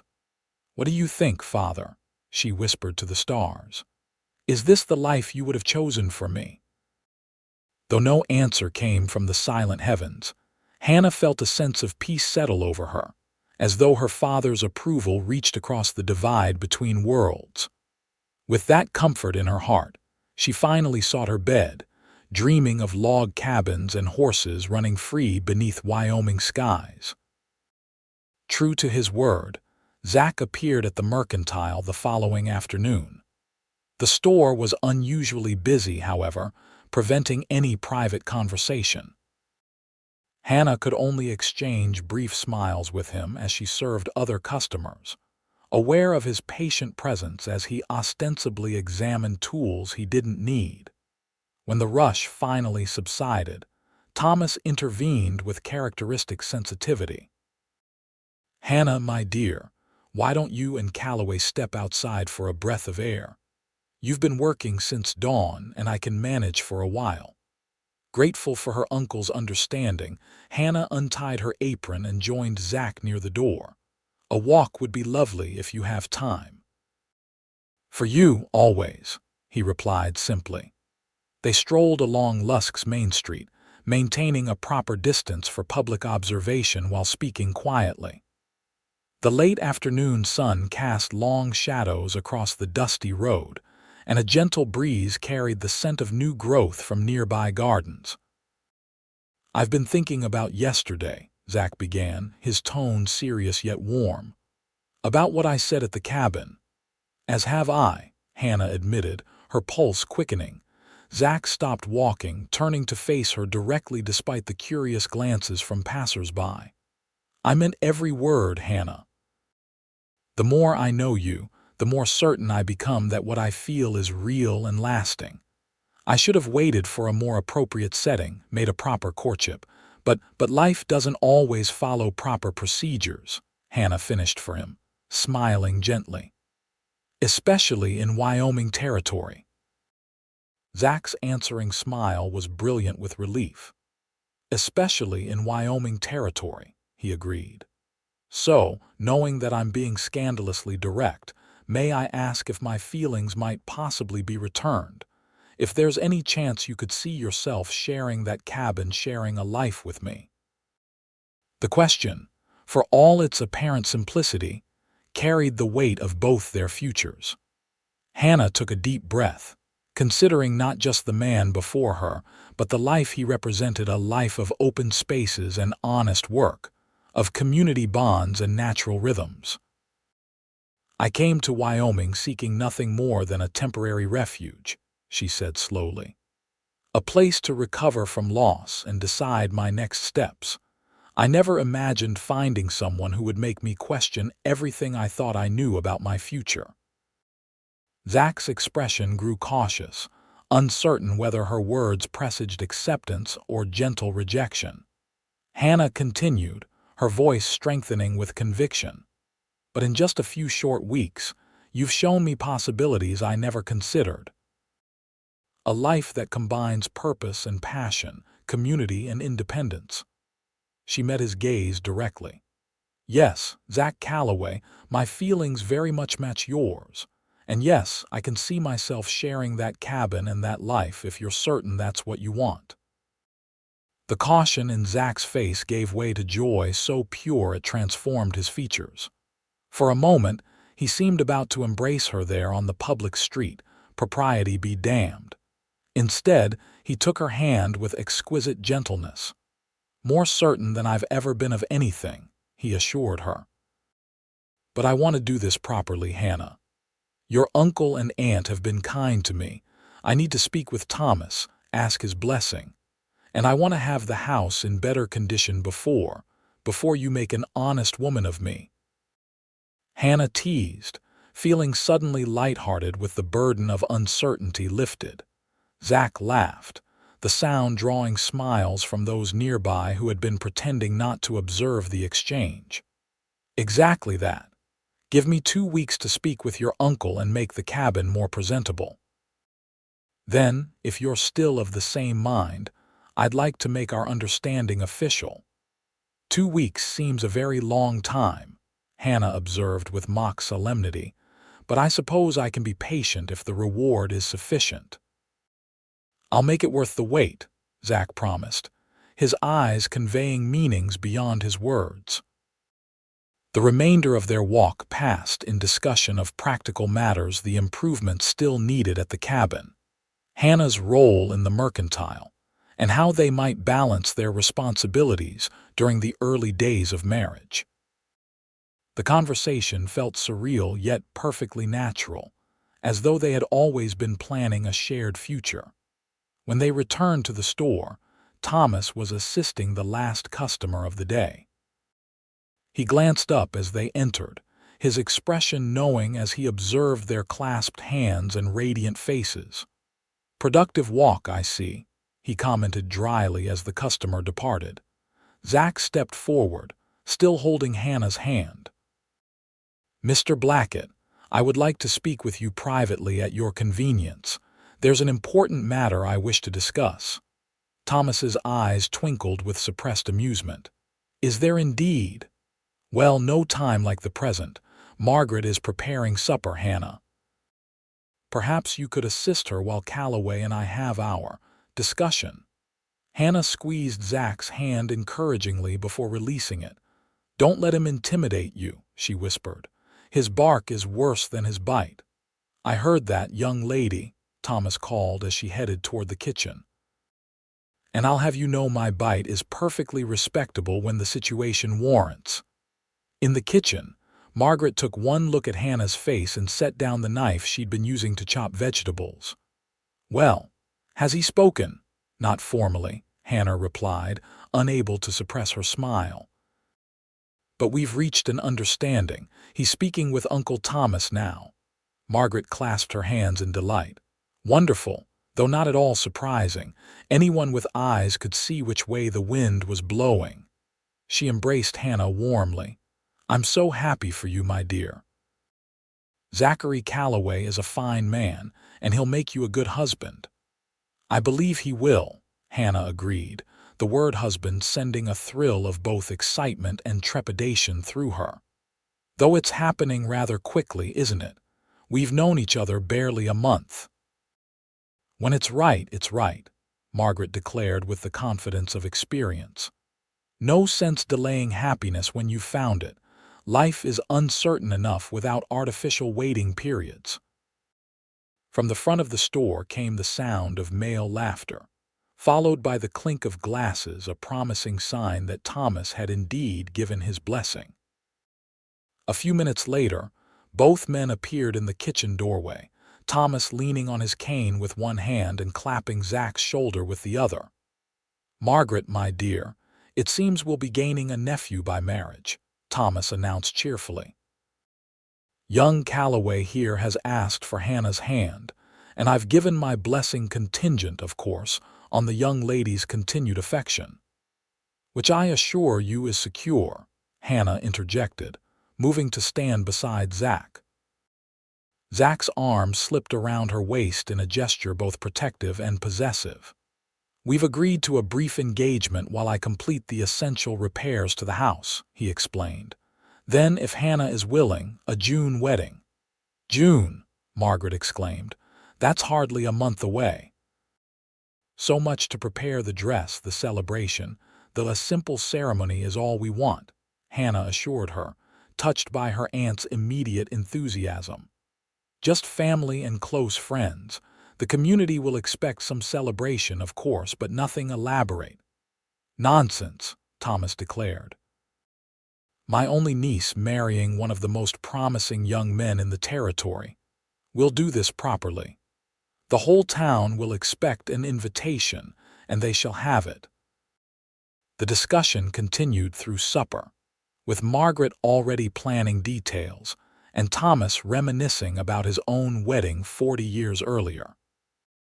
Throughout the meal, Hannah was aware of Zach's quiet happiness beside her, his hand occasionally finding hers beneath the table in gestures of private connection amid the family celebration.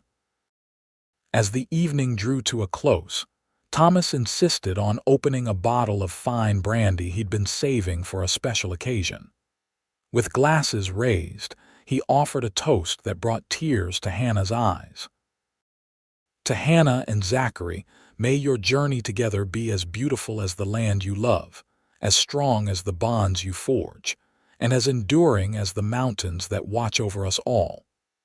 Your parents would be proud, Hannah, to see the woman you've become and the happiness you've found."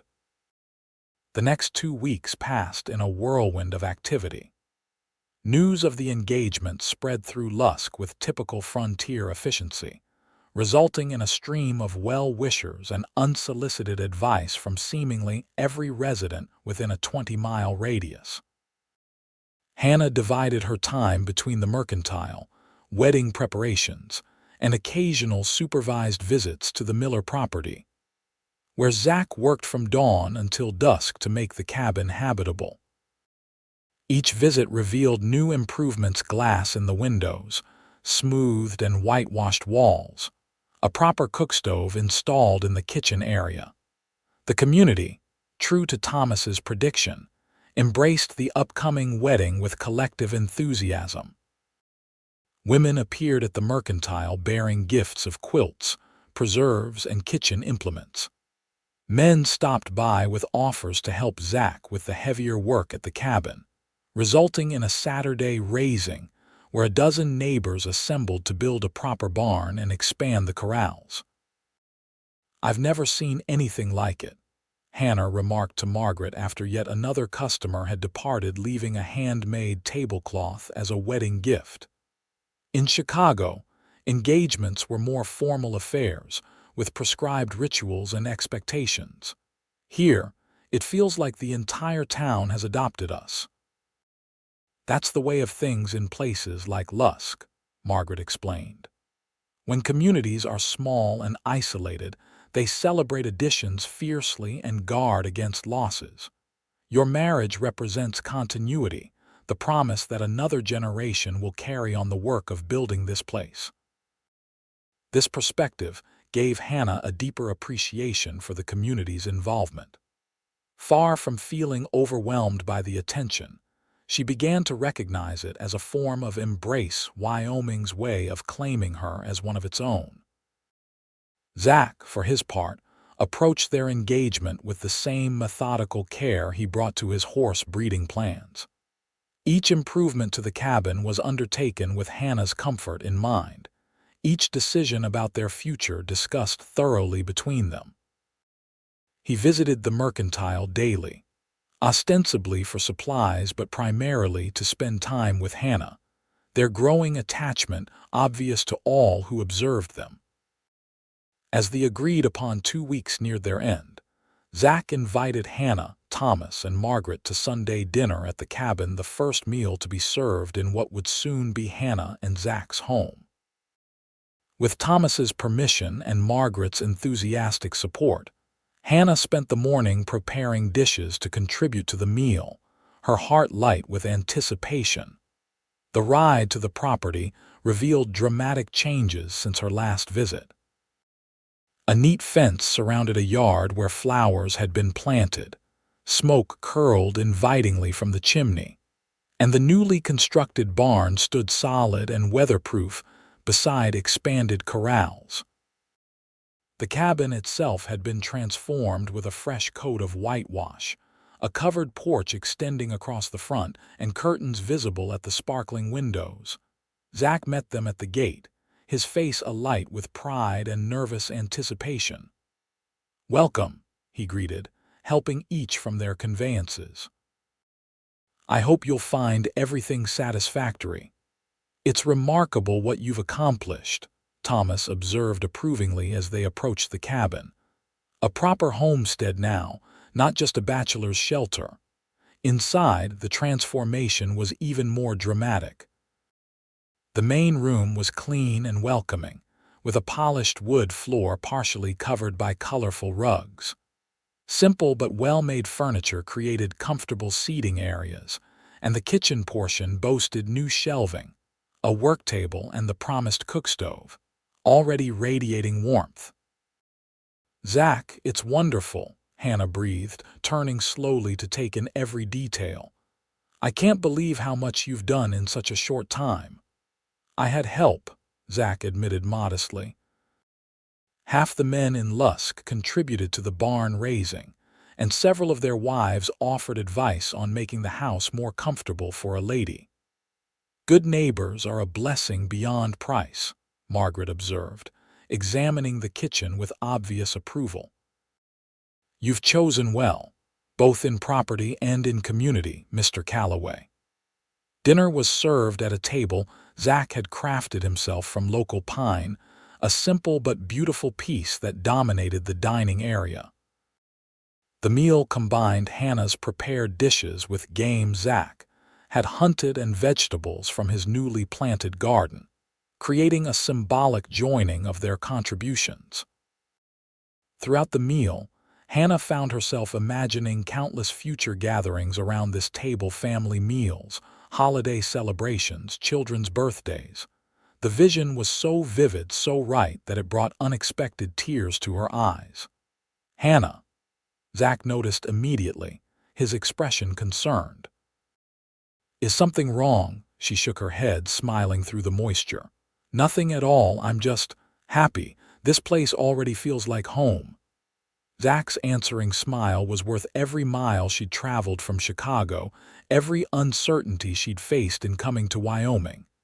"It is home," he said simply. "Our home, whenever you're ready to claim it." After the meal, while Margaret helped clear the table and Thomas rested on the porch, Zach led Hannah outside to a bench he'd placed beneath a cottonwood tree. The afternoon sun filtered through the new leaves, creating dappled patterns on the ground at their feet. "There's something I need to ask you properly," he said, taking her hands in his. "I've spoken with your uncle, we've discussed our plans, but I haven't done this the way it should be done." To Hannah's surprise, he knelt before her, still holding her hands. From his pocket he produced a small velvet box. "Hannah Blackett, you came into my life unexpectedly, on a horse too wild to control. In helping you find safety, I found my own heart's desire. Would you do me the extraordinary honor of becoming my wife, sharing this home and whatever life brings us?" He opened the box to reveal a ring, not the elaborate diamond settings favored in Chicago, but a simple gold band set with a small but perfect sapphire that matched the Wyoming sky. "It was my mother's," Zach explained softly. "My father gave it to her when they homesteaded here 40 years ago. I've kept it safe, waiting for the right woman to wear it." Hannah felt tears return to her eyes, but she made no attempt to hide them. "Yes, Zach Calloway," she whispered. "Yes, I will marry you and share whatever life brings, good or difficult, here in this place we both love." Zach slipped the ring onto her finger, then rose to sit beside her on the bench, gathering her into an embrace that was both tender and passionate. Their lips met in a first kiss that sealed the promises they had made, a perfect moment beneath the cottonwood tree that would mark the beginning of their shared story. From the cabin porch, Thomas watched with misty eyes, his arm around Margaret's shoulders. "Well, my dear," he murmured, "it seems our niece has found her place in Wyoming at last." "Just as her father always hoped she would," Margaret agreed, wiping away a tear of her own. "Some souls belong to particular places, and Hannah's has always belonged here, whether she knew it or not." The wedding took place on the first Saturday in June, with the entire population of Lusk and surrounding ranches in attendance. The ceremony itself was held in the small church, decorated with wildflowers gathered by the schoolchildren. Hannah wore a gown of ivory silk that Margaret had altered from her own wedding dress, with a crown of fresh flowers in her hair instead of the traditional veil. Zach, standing tall and proud at the altar, watched with undisguised wonder as Hannah walked down the aisle on Thomas's arm. His simple black suit could not disguise the natural grace of a man more accustomed to horseback than formal attire. Yet he carried himself with the quiet dignity that had first attracted Hannah's attention. The vows they exchanged were traditional, but spoken with such evident sincerity that many in the congregation dabbed at their eyes. When the minister pronounced them husband and wife, Zach's kiss was both properly restrained for public viewing and sufficiently tender to elicit approving murmurs from the assembled guests.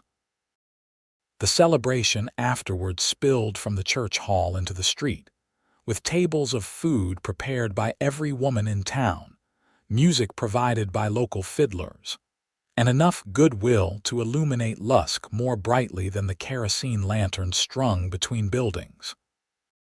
Cowboys danced with shopkeepers' wives, children darted between adult legs in impromptu games, and the newlyweds received congratulations from every hand in an endless receiving line. As twilight deepened into night, Zach found Hannah amid the celebration and led her quietly away from the crowd.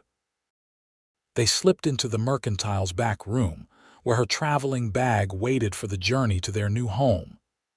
"Ready, Mrs. Calloway?" he asked, the new name bringing a smile to both their faces. "Ready, husband," she confirmed, savoring the word. Outside, they found a surprise waiting, not Zach's wagon, but an elegant buggy decorated with flowers and ribbons, drawn by his best horses freshly groomed for the occasion. "A wedding gift from Colonel and Mrs. Jameson," Zach explained as he helped Hannah into the seat. "They thought we deserved to begin our married life with a proper carriage ride." As they pulled away from town, cheers and good wishes followed them into the gathering darkness. Hannah leaned against Zach's shoulder, watching the lights of Lusk recede behind them as they headed toward their home and their future beneath a canopy of Wyoming stars. "Happy?" Zach inquired softly, his arm secure around her waist. Hannah looked up at the brilliant sky, then at the strong profile of the man beside her, her husband, her partner, her unexpected blessing in a land she was only beginning to know. "More than I ever imagined possible," she replied truthfully. This journey began with a runaway horse and a stranger's kindness. Who could have predicted where it would lead? "I had my hopes from that first moment," Zach admitted with a smile. "Something about the way you held on, refusing to surrender to fear. I knew then you were someone exceptional." Hannah laughed softly. "And I thought you were merely a capable horseman with a timely presence. How wrong I was." "Not entirely wrong," Zach corrected, guiding the horses with practiced ease. "I am a capable horseman, but I'm also the luckiest man in Wyoming territory, with the most beautiful, courageous wife a man could ask for." As the buggy carried them toward the light glowing from their cabin windows, a welcome beacon in the vast Wyoming night, Hannah offered a silent prayer of gratitude for wild horses, brave cowboys, and the unexpected paths that lead precisely where they're meant to go. Epilogue: 5 years later, Hannah Calloway stood on the porch of the expanded cabin, shading her eyes against the late afternoon sun as she watched the approaching riders. Zach led the small procession on his favorite stallion, followed by 3-year-old Thomas on his pony, and finally their ranch hand Jim bringing up the rear to ensure the child's safety. "Mama," Thomas called, his high voice carrying across the yard. "Look at me. I'm riding all by myself." "I see you, sweetheart," Hannah called back, her heart swelling with pride and love. "You're sitting very straight, just like Papa showed you." Beside her, 1-year-old Margaret gurgled happily in her cradle, reaching pudgy hands toward the familiar figures. Hannah smoothed her daughter's wispy curls, marveling as always at the perfect blend of her own chestnut coloring and Zach's stronger features reflected in their children. The years since their wedding had brought challenges: a harsh winter that threatened their first foals, a prairie fire that came dangerously close to the property, the inevitable adjustments of two independent people learning to share a life. Yet each challenge had only strengthened their bond, revealing depths of resilience and commitment that neither had fully understood on their wedding day. Zach's dream of establishing a respected horse breeding operation had flourished beyond his initial hopes. The Callaway brand now graced some of the finest horses in the territory, with buyers coming from as far as Denver and Cheyenne to purchase his carefully bred stock. Hannah had contributed her organizational skills to the business side of the operation, keeping meticulous records of bloodlines and maintaining correspondence with clients. Thomas and Margaret Blackett still ran the mercantile in Lusk, though Thomas had gradually reduced his workload as promised. They visited the ranch frequently, delighting in their role as doting great-uncle and great-aunt to the children who bore their names. The family connection had expanded as well, with several of Hannah's cousins from Chicago making the journey west after hearing her enthusiastic accounts of Wyoming life. As the riders reached the yard, Zach dismounted in one fluid motion, then lifted Thomas from his pony with evident pride. "Did you see him, Hannah? Handled the reins himself the whole way back from the south pasture." "I saw," Hannah confirmed, descending the steps to embrace her son, who smelled of sunshine and horses. "A true Callaway cowboy in the making." Zach's arms encircled them both, his kiss on Hannah's forehead conveying the affection that had only deepened with the passing years. "And how's our little lady?" he inquired, moving to the cradle where Margaret was now standing, bouncing with excitement at her father's return. "Eager for attention, as always," Hannah replied with a smile. "She's been watching the road since you left this morning." As Zach scooped up their daughter, causing peals of delighted laughter, Hannah was struck anew by the richness of the life they had built together. From that terrifying moment on a runaway horse to this peaceful family scene, the journey had been more rewarding than she could have imagined during her solitary days in Chicago. That evening, after the children were asleep and the ranch had settled into nighttime quiet, Hannah and Zach sat together on the porch, watching the stars emerge in the vast Wyoming sky. His arm rested comfortably around her shoulders, her head against his chest, in the easy intimacy of a couple secure in their connection. "I had a letter from Colonel Jameson today," Zach mentioned. "He's considering retirement, looking to sell the Diamond Cross." Hannah turned to study his face in the fading light. "That's significant news. The Diamond Cross is the largest operation in the county." "It is," Zach agreed. "The colonel asked if we might be interested in acquiring some of his breeding stock when the time comes. Says he'd rather see the bloodlines he's developed continue under our care than be dispersed to unknown buyers." "That's quite a compliment," Hannah observed, hearing the pleased note in her husband's voice. "Will you accept?" "I'm considering it," Zach replied thoughtfully. "It would mean expansion, more work, perhaps another hand or two, but the opportunity to incorporate those bloodlines into our stock." His voice trailed off, then he turned to meet her gaze directly. "What do you think?" The question was genuine, as it had always been between them. From the beginning, Zach had valued Hannah's judgment, incorporating her into every significant decision about their shared enterprise. This mutual respect had formed the foundation of their partnership, as important as the love that had brought them together. "I think," Hannah said after careful consideration, "that you've built something remarkable here, Zachary Calloway. If expanding will bring you satisfaction without compromising the quality you've established, then you should pursue it. We're strong enough to manage growth now." Zach's smile in the gathering darkness was warm with appreciation. "We are at that, thanks to you as much as me." They sat in companionable silence for a time, listening to the night sounds of the ranch horses moving in the corrals, the distant howl of a coyote, the soft whisper of wind through cottonwood leaves. Eventually, Hannah spoke the thought that had been forming in her mind. "Do you ever wonder what might have happened if Tempest hadn't been spooked by that rattlesnake? If our paths had never crossed that day?" Zach considered the question with characteristic thoroughness. "I'd like to think we would have found each other eventually. Lusk isn't so large that we could have avoided meeting, but I'm grateful for that rattlesnake all the same. It brought you to me sooner rather than later." Hannah smiled at the memory, now softened by time and the happiness that had followed. "I was terrified. Certain I was about to die an ignominious death in a place I barely knew. And I was just doing what anyone would do," Zach added, echoing his words from that first meeting. "Helping a lady in distress."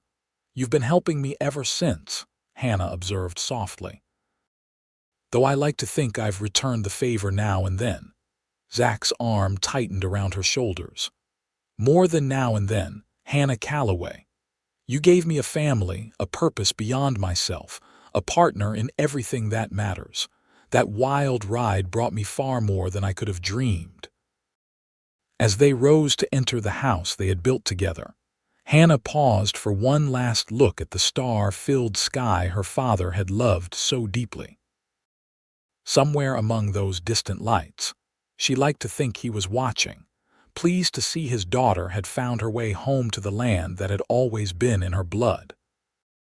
"Thank you," she whispered to the heavens, "for rattlesnakes and runaway horses, for brave cowboys and second chances, for the unexpected pathways that lead to exactly where they're meant to go." Then she turned and followed her husband inside. To the warmth and security of the home, they had created a home built on courage, commitment, and the love that had begun the day she was riding a horse too wild to control, and a cowboy rode alongside until she was safe.